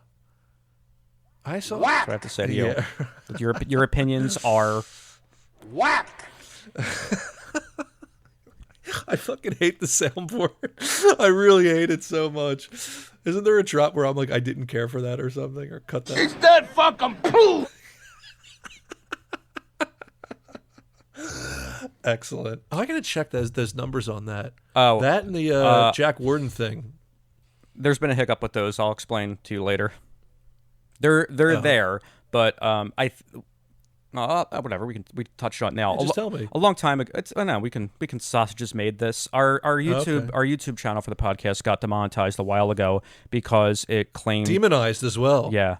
Well, pilloried. It said that there was some because like we were doing compilations and I think those videos had been monetized. So just while we get our monetization up and running again. I've just made those private. But you know what? Oh, really? For the time being, I'm just so there's no issues. I will throw them up on Patreon, though. So if you'd like to see them, they'll be on Patreon. Should. I will. That sucks, dude. They'll come back. I just, they have to. For right now, I just wanted it because we're really, we're doing new stuff and new videos and new content. I didn't want to. The Jack Warden Prom Child one must be out there to the public. It will be back. All right, Streets of Fire, we agree to disagree. I'm glad you enjoyed it, though. Thank you. And then we're maybe I'll give it another shot in the future. It might, dude. You're watching a lot of movies. I get it. Yeah. Sometimes you're just like, what was before this? 48 hours. And I was watching them sequentially. Mm-hmm. So I'm coming off of 48 hours and probably like whatever Southern Comfort long. I'm like, and then this, I'm like, what if Nick Nolte had been Tom Cody? I probably would have liked it a lot more. Fucking Rick Moranis came up to me in fucking Joel Silver's office. I said, "Little man." Michael Parry was a I kid, fucking though, took shits bigger than you. He was young. He only made like 2 movies before. He was very intimidating. Yeah. So, I don't know. He probably gets dogged unfairly for this movie, but I thought he was all right. Yeah, Rick, I love Rick Moranis. I just, yeah. It's just funny to think he was being a dick. Yeah, that's hilarious. That was like when I was doing that Flintstones video, and I discovered that when he found out Rosie was playing his wife, he said, "Oh, Christ, she should be playing Fred." I'm like... So this is going to lead into Brewster's Millions real quick. Rick Moranis is good friends with John Candy. John Candy visits the set of Streets of Fire. It's there he finds out that Walter Hill is planning a remake of Brewster's Millions. So that's how he ends up getting cast in Brewster's Millions. And Walter expands upon that part for him. So there's a good connection between these two movies. But yeah, Brewster's Millions is 1985. This is a movie based on a novel that originally came out in 1902. So this is a very, just talking about like comedic devices, this whole thing is, I feel like the Stooges have done this, Laurel and Hardy, all the great comedy teams and everyone's done a sort of variation of this. The man who gets rich quick, but like there's a complication. It's just a really great story device. It's been made into plays. It's been adapted. It's almost mo money, mo problems. Yeah. In a sense, it's like it's not going to be all wine and roses. This Brewster's Millions, I believe, is the 7th film adaptation. It's worth mentioning that Is it? It is, and right for 1985. Let's see. What? I thought there was only one. There's one in 1914. There's another in 1921, which starred Fatty Arbuckle. That one is now lost. Oh. There was a movie called Miss Brewster's Millions. That was the well, they were doing the gender swap remake in 1926. Right, exactly. Yeah. And then there was a 1935 version. Arguably, a lot of people consider the definitive movie version is the Dennis O'Keefe one in 1945. Right. And then there's one called Three on a Spree. That's a British film. So yeah, I mean, there had been a ton. This is a story that had been done to death, and I guess this movie gets set up. I don't know if you read at all about how it initially began, but it began as a Bogdanovich movie. Okay. Bogdanovich was... I heard Walter Hill talking about Bogdanovich. He was like, he was one of the only directors in this new wave that came after in the 60s and 70s that wasn't really trying to do what the other... Like, he was just trying to homage, like, the Howard Hawks and the... Yep. He was not trying to reinvent the wheel. He just wanted to do screwball comedies in the 70s and 80s, and he was apparently really motivated to tap into that 1945 adaptation, make this movie a lot like that.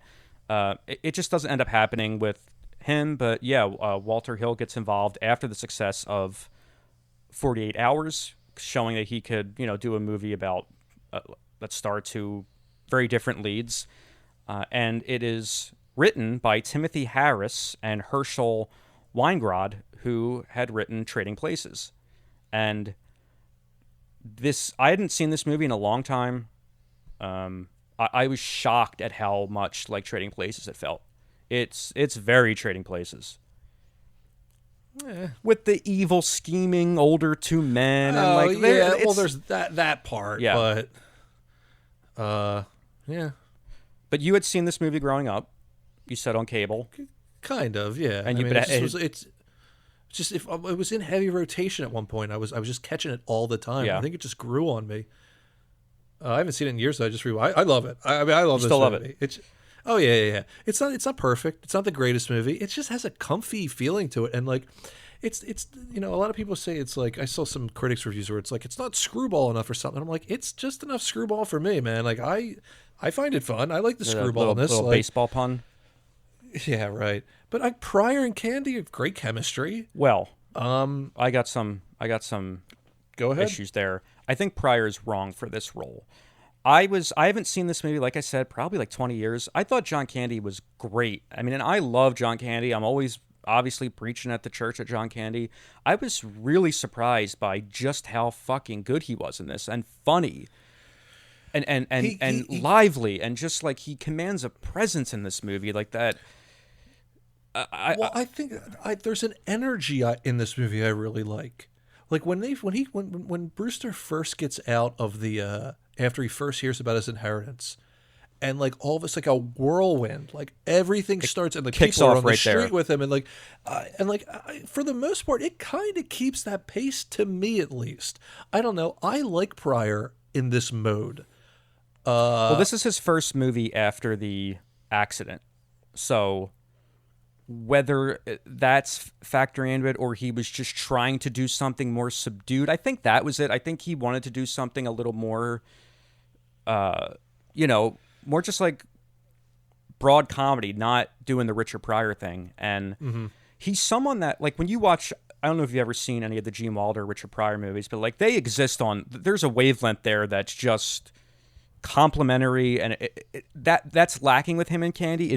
They're good, but it almost feels like Candy is dominating some of the scenes that they're in, and it's a weird dynamic. I mean, he's playing the buddy for sure. Like, it's not like they're supposed to be equals in the story, but it's John Candy. Yeah. Like, I think that's what you're feeding. Well, off. and also he can elevate a small role like that. This came at a time. This is right before Candy really made it big, and this is when I talked to a friend of mine, Tracy Morgan, not the comedian. I'm gonna get you pregnant. I'm a big fan of John Candy. No, she's written a John Candy biography, and she has said that right when this movie began filming, he had just done 60 days at the Pritikin Institute. Carl Reiner, when they did Summer Rental, was like, you got to get your health is, and John Belushi dying scared him quite a bit. So he went into like this health institute, and he gave up red meat and alcohol for like, so he looks the best, I think. Like he just looks healthy and vibrant, and you can tell that. Yes. And I totally, 100%. I think that probably aided it. But I have a clip here of Walter Hill talking about the casting of the two of them, if you'd like to hear it. Sure. He was usually either very defensive or very agitated. Yeah. And Richard felt that if he didn't take drugs, he probably wasn't funny. And he also felt that if he took drugs, he'd die. That's about as tough a position. And the problem was compounded by the persona of John Candy. So you have a little bit there of background information in the sense that, yeah, Pryor may be feeling like he needed drugs to enhance his performance. I mean, look, I think there's a clear this is like a lot of comedians. There's a clear insecurity with Richard Pryor. And I think in a role like this, it works because he's a loser. Brewster's a total washout loser. Maybe that's just me picking up on something that's maybe not really there. Did you ever see Blue Collar? No, I'd love to though. We'll talk Is about it that on Patreon. Paul Paul Schrader's directorial debut. But Pryor's a good actor. He is. And I think that's the thing that gets lost in this is like everyone focuses on his raunchy stand-up. And I know a lot of people were like, he should be more like that in this movie. I'm like, that doesn't call for this in this movie. It doesn't need that. It needs a softer, I like Brewster. I like Brewster. Like me personally, like it's a character I'm rooting for. Yeah. No, I want him to do it. Every step of the way, I'm like, get him, Brewster. The inner conflict that the character, I mean, and Pryor is good in this movie, don't get me wrong, but I almost feel like they maybe should have gone someone a little bit younger. I don't know. It's perhaps it's hard for me because I love John Candy, especially as the friend. Like this was at a time when that was what John Candy was doing in movies. He was playing the friend. Well, I think that's another reason I wanted to do this movie because it's odd to me that like a movie with Pryor and Candy as the leads is like kind of not really talked about a lot. Mm-hmm. And like, I'm sorry, this movie's not a piece of shit. No, by it's any not. means. Not at all. It's entertaining. No, and it's ironic because Trading Places is set up as a Gene Wilder, Richard Pryor movie. Huh. Pryor has his accident. What accident are you referring to when he lit himself on fire? Yeah. Oh, okay, all right. When he was freebasing cocaine. Right. But that's what Walter Hill was. Walter Hill was like, his family called it the accident or the incident or something. By the way, I want to hear him narrate audiobooks of Westerns like that. His voice is great. It would be good. Well, apparently on that, he wanted, did you already bring this up? He wanted Orson Welles to do the narration for The Warriors. Oh, really? No, I didn't. The studio wouldn't pay it. Yeah. Because Orson probably wanted a ton of money, but Walter Hill ends up doing it. It's great. Great so voice. I don't know if it's that re-release because obviously I watched the newer one that has those not great. Yeah, I heard apparently the original's hard to. Yeah. Yeah. Well, the transitions, the comic transitions, which he wanted originally. Oh, really? Too, but yeah. Well, it's definitely. He goes to that Pryor, and then they bring in Eddie Murphy to do Trading Places. And Eddie, is like, I'm not going to be a backup Richard Pryor. Get Gene Wilder off this movie.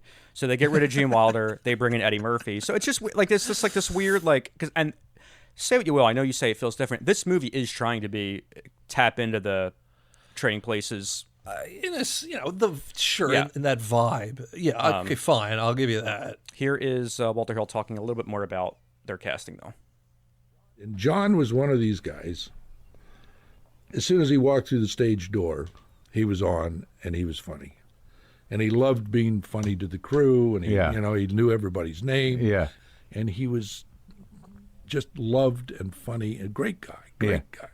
Well, Richard was not an outgoing person. Richard was very much a performer when he performed, but he was not a funny guy.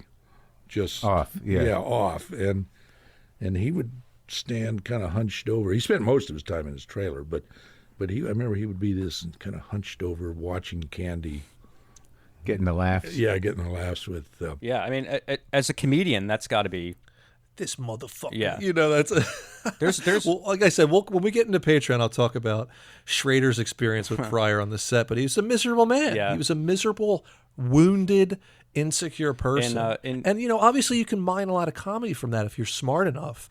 But I don't know. There's that vulnerability that comes through in this performance, and it's a slight comedy. It's not like there's pathos involved here, but there's something about it. Like I said, I'm rooting for Brewster. Yeah. And there's a softness to the way he plays Brewster, which I really liked. I don't know. No, it carries it for me. You're entirely correct, and I think that it's a great career choice for Pryor because it shows that he has that acting capability.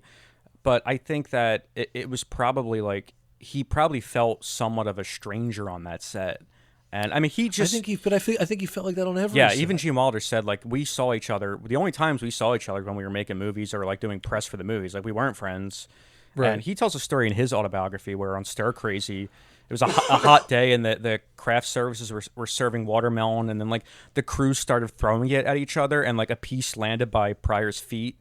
And he like stormed off the set and like wouldn't come back for like it was he like would shut down production for days on end and then come back like nothing was wrong. Like it was there was an unreliability there.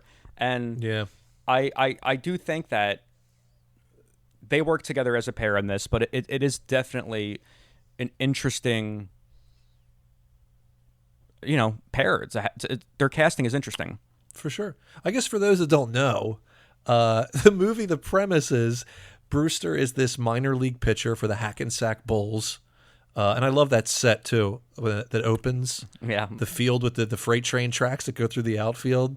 It's great. Little shit like that I love. Candy trash talking the opposing players is always fun. Yeah, really good.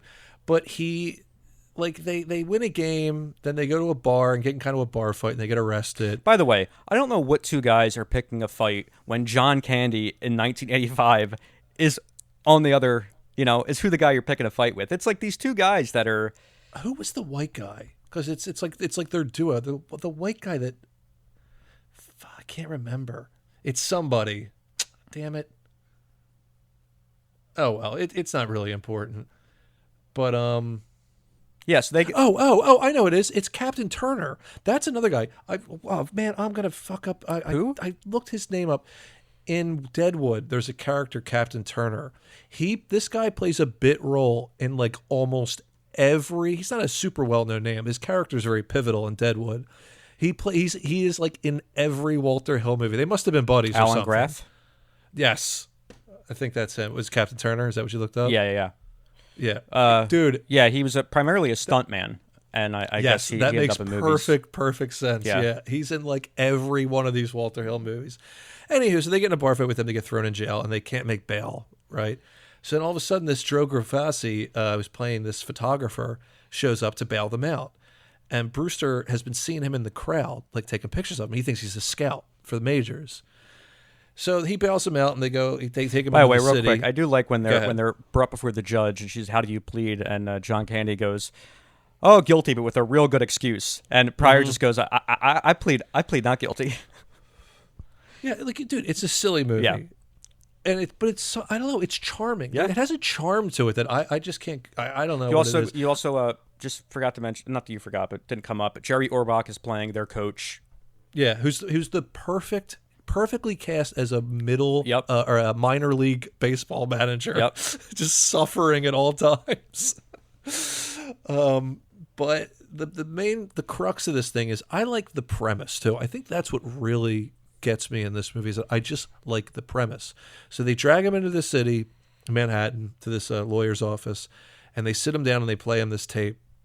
They say, "You had a very rich uncle. He died. He left you an inheritance, but there's stipulations." And then they play this tape of Hume Cronin, who has the one line. He's like, "I bet you didn't know your great grandfather was a hunky," or something like that. I think he's a great uncle, great grandfather, something like that. He's a great uncle, yeah. Anyway, he made a lot of money, but he had no family. He didn't really have anyone to leave it to. And he wants. The premise is Brewster has to spend $30 million and have nothing to show for it after 30 days to get the real inheritance of $300 million. Well, you're skipping over to this uncle. When he was a kid, got caught smoking, and his father made him smoke an entire pack or cigars or something like that, and that's his motivation. Box. Yeah, locked him in a closet. That's his motivation here, is to make him sick of spending money and the pressures of spending money when no one knows why you're spending all this money, to get him to instill some financial responsibility in him. Right. He can't have anything to show for it, and he can't tell anyone what he's doing. And you would think it's not that hard, but that's another thing this movie does really well. Plays with that conflict as the movie goes on. I think there's a lot of clever of things. his friends, and everyone is like... Well, that's where it starts to suffer a little bit, because John Candy all of a sudden he gets put into this role of, Brewster, what are you doing? You're wasting all your money, Brewster. Like, no, you can't. Like, and then he becomes a bit of a hectoring, a little bit, and it kind of ruins their dynamic a little bit, because Brewster can't tell anyone. Mm-hmm. It's the conflict, and also like you wonder, is some of this shit actually, because he has to get value for what he buys. But he can't keep it, so you can't just burn it. Also, you know what I mean? I'm going to play devil's advocate, and it's a movie. It needs to happen. Say you're placed in this situation. Aren't you pulling me in a room and being like, "Look, it's a crazy fucking thing. Don't say anything." You're not. You think that I'm gonna leak that out? It doesn't matter. It could be retroactive. If you let it slip later, I lose that money. Come on, you got to roll with it. That's what I'm saying. No, I agree. You can't tell anyone. You can't but, tell anyone. I don't trust lawyers. I don't trust the legal system, Joe. I'm not getting screwed out of $300 million. Well, I would try to find some creative way to tell you I need to spend this money. But the lawyer, is it the lawyer of his uncle's estate, is played by Pat Hingle? Yeah. Yes, I believe so. Commissioner Gordon from the 90s Batman movies. No. Oh, yeah. Pat Hingle's great. Yeah, he's great. He's like an arbiter, almost. Okay. He's a neutral observer, kind of. And then to oversee this, I guess, account for his spending is Lynette McKee. She's okay at this, but she has a bit of a thankless role as well, where she's like disgusted with him for blowing all this money. Yeah. But yeah, she's there to keep receipts for everything so it can be accounted at the end of the 30 days. And, she's got the kind of scheming, shitty fiance or boyfriend who's played by disgraced actor Stephen Collins. Yeah. Who held my phone once, by the way, because he was in the Three... What were you doing? You set me off. No, I really did there. Go ahead. He was in the Three Stooges movie, and when I went to the premiere when I was like a 19-year-old, I wanted a picture with Chris, the guy that played Mo, and Chris was like, "Oh, Steven, will you take this photo for us?" We took the photo? Yeah, and that was like a year before all that shit happened. But he stars in essentially it's like a Indiana Jones knockoff called, I think, Tales of the Golden Monkey. Yeah, it rings a bell. And he's got a little Jack Russell Terrier, and he's got like he looks like you must have loved this. I never saw it, but like okay. it just it looks like, I'm like, dude, this speaks my language. It looks great. I would like to maybe do a video on that, but anyway, I'm sorry. Go ahead. No, you were Lynette McKee. Yeah. She's once again, it's that role of, she doesn't have much to do because she's just like doesn't like Brewster for false reasons essentially. But I'm telling you, man, once he gets out of like the energy of this, it has a real verve to it. I'm like, oh, it's fun. He goes out in the street. There's a big crowd. All of a sudden, he's everywhere he looks. Like he's moving quick. Can you explain? He's hiring security guards. I love when he gets the cab and Yakov Smirnoff is like, "You want to hire a piece of shit cab?" Thank God that was just a one and done thing. I was like, but it was a funny line. It is, and like, of course he has to get his trademark bit in there. Yeah. What a country. But I was like, oh my God, I'm misremembering this, and he's going to be like a huge part of this movie now, isn't he? He's not. But just explain again, because it is easy. The terms are so specific. He has to spend $30 million in 30 days, and at the end of that 30 days, he could have no. He has nothing to show for it. he can give 5%. He can gamble away 5%, which leads to a great scene because, like, what he does is once the news gets out that he just has this, this guy's inherited $30 million. Yeah. He goes, okay, I'm going to listen to inventors and people who have ideas, and like he sets up a shop at this hotel essentially. Takes like the top floor, and he just lets people come in. And this one guy comes in, he's like, I'm a bookie. He's like, all right, I want every long shot at 4-1 or something like that. And he spreads it around. I think he puts like a ton of money on it. And then like later in the movie, the guy comes back and dumps money on the floor. Yeah. He's like, you can never make a bet in this town again. He's like, they all came in, and he doesn't want to win. Mm-hmm. That's the thing. So he can gamble 5%. He can give 5% to charity, but beyond that, he has to spend everything, get value for the money, but not have any assets to show for it at the end of the 30 days. So it's kind of hard to wrap your head around. Like, how do you do that? It is, yeah. And I think the movie isn't perfect in that regard. Did he tip people? Is that ever brought up? That's what I'm saying. And not only that, he gives Spike money. So the money, because Spike says, he's like, look, I put money aside. Is that, what value is he getting there? He does hire Spike, to be his VP because he starts a corporation in so many words. Like, but like he gets that floor of the hotel totally remodeled, and at the end they take it all back. Right. So it's like, I kind of get it. The stamp thing is obviously the best. That's really great. It's like the cleverest thing in the movie. I wonder if that, I didn't look up. That might be taken from the original story. I don't know. It is a real stamp, I believe. Yeah. And it's also... It is a real stamp. There's a great... It just, again, about the people that are frustrated with him because of the way he's spending this money. It's the conflict of Brewster that he's not able to let anyone in on this. It's great. But I think the thing about this movie that I think put a lot of critics off at the time is the fact that it's very light on plot. It's just kind of an excuse for them to really go from like, oh, here's how he's spending money in this scene. Let's go do it again. And yeah, you have this like, there's like this overarching thing where like these two schemers that also work for.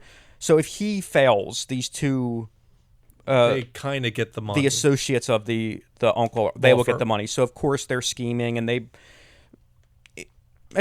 doesn't reinvent the wheel, but there's him running for mayor, that becomes a little... I thought that was great. It's great. None of the above. It's great, and then you get he runs Carmine against the two Caridi shitty as the candidates. Yeah, right. It does keep. And not only that, you get those hilarious pictures of him. Yeah, giant blown up photos. Yeah, yeah, where he's giving his little speeches and stuff, but and he's just like, there's not an overarch. Like, it's very just like set piece to set piece. It works. I'm not saying it doesn't, but no, I'm not. I think that's what does it for me though, is the simplicity of it, where it's just like, how will he do it? Yeah. What will he do next? And I'm along for the ride. For whatever reason, this movie grabs me. I usually like to read the critic reviews here, but now that we're doing the sownds, why not play some? Hey, okay, sure. They're whores, and they always will be. Just kidding. Richard Pryor just isn't as alive as Eddie Murphy was in that film. And then there's John Candy, who's almost too alive here, reduced to playing just another silly fat guy. It's too bad. This movie, with this cast and this basic story, should have been a winner. It doesn't work. The movie should be about some kind of a problem that he gets into in spending the money that is itself funny. Mm-hmm. Some characters, some kind of a dilemma, some kind of an illegal activity. Right. Instead, it's just throw money here, throw money there, Right. hire this guy, And hire then- that guy, and then the dumb little love story, which doesn't really count. I'll give them that on the love story. It doesn't really work, but this is the problem me and you have sometimes when we're critiquing movies. No, seriously. And I think it's a main problem of film critique. It's like, it should have been this. They should have done that. It's like, well, who the fuck are we? Yeah.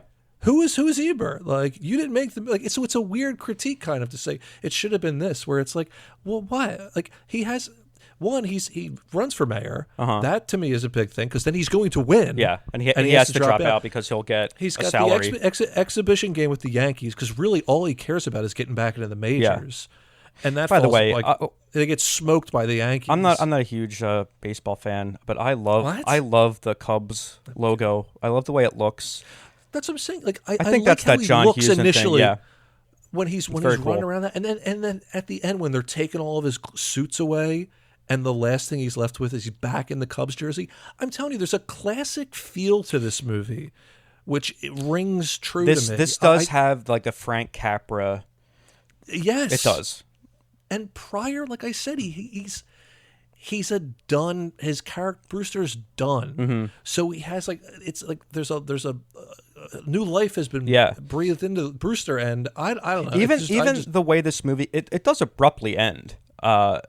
It does. It feels very similar to like how those some of those 1940s screwball movies for me. It's always like I feel like they were like, oh fuck, we're out of film. We just got a credits. Yeah. Like it's wrapped up enough, but you don't. And now we're in love. The seriously, it's I know. You don't get to see Spike's reaction to hearing about this ploy. Like they don't patch things up. That's true. By the way, there is a hilarious Rick Moranis cameo. I was waiting for you to bring that up. He's Morty King, the insult comic. He's like no, he's the imitation king. Yeah, Morty King. And he's just repeating everything you say. Yeah. Like that's his thing. He wants money for that. Is he one of the characters that John Candy at one point is like, all right, come on, you're coming with us, and like grabs him and no, he puts him in a headlock to shut him up. Is that what he does? There's a hilarious story where I think it's Chevy. It's either it's Chevy Chase. Where at a party, John Candy put him in a headlock and like carried him around for an hour. I'm like, Chevy was like, all right, come on, John. Yeah, that's funny. We get it. And I'm like, John just never let him go. He just kept him like that the whole night. But see, like that Ebert criticism, like there is like he's not just throwing money at everything. Like, okay, he brings all the inventors in, and there's the guy with the iceberg. He's like, I want to drag an iceberg from the North Pole down to Saudi Arabia to get water there, and everyone's like, this is the stupidest idea ever. Yeah. And Brewster's like, I love it. Here's money. And then it turns out it's an amazing idea. Yeah. It gets sold to some drilling company or whatever, and he makes a ton of money on the stock. That's the funny thing. And then he has to sell it, and everyone's like, no, you don't sell. He is like inadvertently like stumbling into more millions, and he's just like that's the shit I love. Maybe in that sense there could have been more of that. Yeah, but I don't know. No, it's a good movie, and I think someone on Patreon said it's a great little Saturday afternoon movie. It's not going to change your world, but it makes me grin. Yeah, like I'm grinning watching. I agree. I'm in total agreement with you. This is a movie that I hadn't seen. Like when I really became a John Candy fan when I was probably like 12 maybe. And then I bought up every movie I could find. This is during the peak DVD era. It's probably the last time I saw this. And coming back to it now for the first time since then, I was shocked to see just how confident he was as a performer at the time, and just how like he's funny when he first hits that new suit and he's kind of like doing the fat man dance down the steps. Like he's excellent. There's another great line where it's like when they're in the jail cell, he says something like, "Oh, I don't think it's racial because I'm in here with you." I also love Splash does it where it's like I kind of like the pussy hound John Candy. It's not something we got to see very often, but just like the confident when he's picking up the girls in the bar, it's a lot of fun. And him and Pryor, you're not getting like a Gene Wilder Richard Pryor thing out of it, but they complement each other enough.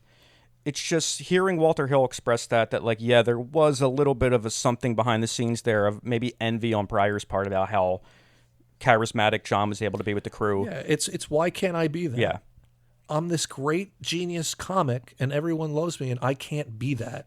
And that's something it's in a performer's head. Can't be beaten. I guess I'll just go on suffering like the martyr I am, suffering into my death. But it's that same thing. Yeah. Like you get in your head, man. That's why people start calling you a genius. Yeah. Start telling yourself you are not, because that's a bad thing to get wrapped up in. It really is. But this is overall, it's a tight movie. Like you said, you're not going to be slapping the floor laughing, but it doesn't overstay its welcome. It's charming. You make a good point. I like how it just stops. It does just stop. Old 40 movies. I actually love that. Like that is good. I love in the old 40s movie. Like they didn't even do end credits. It would just be like a Paramount picture. And it would just fade to that. Mm-hmm.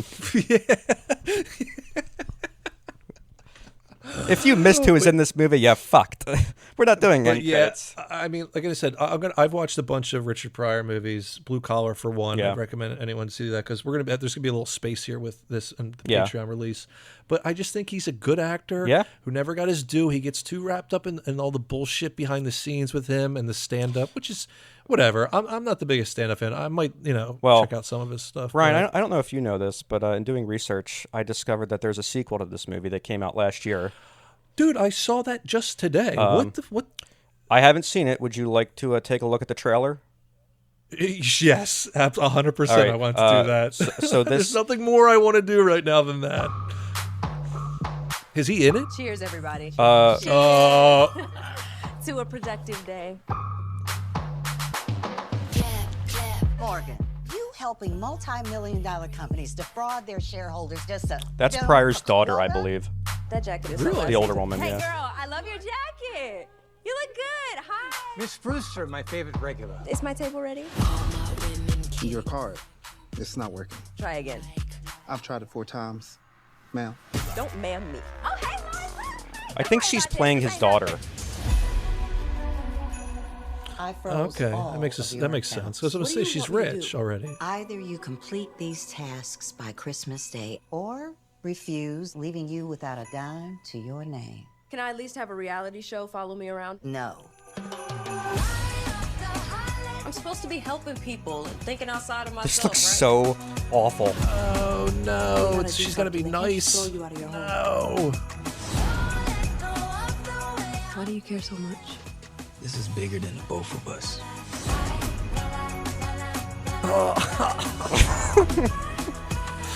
You see all this potential that's been in front You think of there's the a whole time. CGI Pryor? Well, he was in the picture of him was in that scene. Oh, there you go.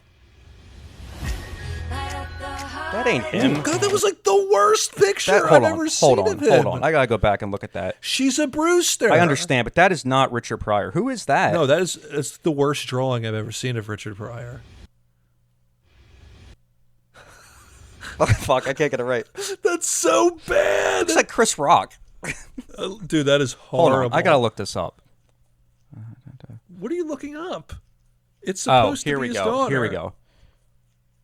So that in the photo is Richard Pryor Jr. Ugh. He's playing Montgomery Brewster. I don't know if he's in it. There might be a flashback or something. Oh, or they wow. might have not had the likeness right. Who knows? And yeah, as Jesus Rain Christ. Pryor is playing a character named Opal. I didn't even see her. Anyway, I don't. Yeah. That said, I mean, look, my rule with adaptations, if it's a book, it's you're ready to go. Yeah. This movie would be remake this movie. Who's clever enough? It's got to be in don't the know. public domain. But I'm just saying, like, it would be a good. You could update this today. Absolutely. I think you could do the same. It's almost the same. You could do 30 million, 300 million. You could do that again. Yeah. You could find clever ways to write it in this modern era. I don't know. I think it'd be prime for a remake. Yeah, for sure. I think we probably will see, excluding whatever the fuck that thing just was. We'll probably see something with this story again. It's a timeless kind of, it's like kind of like a, the front page type. It's just like one of these like classic stories that's been adapted before. It's going to be adapted again, and yeah, there's a lot of room to do stuff there. I'm sure if they did it today, it would not be political in the slightest. There would not be any motivations that way. But it could be in a funny way. Yeah. Once again, we talk about this all the time. No one has the balls to really be funny and biting. We'll see. Except Josh Gad. He's dynamite. Yeah, well, he's an up and comer, man. Well, in any event, recommend from you on. Oh, 100%, absolutely. Recommend from love me as Brewster's well. Millions. And yeah, it's again, it's a movie that doesn't reinvent the wheel for this type of comedy, but it's a great throwback to those Frank Capra 1940s. Just Mr. Smith Goes to Washington type. I mean, a man who's has the inner conflict from make the good decisions. It's an enjoyable film. Next time, since we touched on Eddie Murphy a little bit here, and I want to do a movie that's just not so director focused, and I think we should revisit Norbit. I've never seen it. I have not seen it since theaters. To this day, it remains the loudest laughter I've ever been a part of in a movie theater. Like just enough where you couldn't hear anything. Oh, that's great. And let's see real quick. I believe Norbit was directed by a guy named Brian Robbins, who, this guy directed like Good Burger. We're not going to want to do a deep dive on him. This will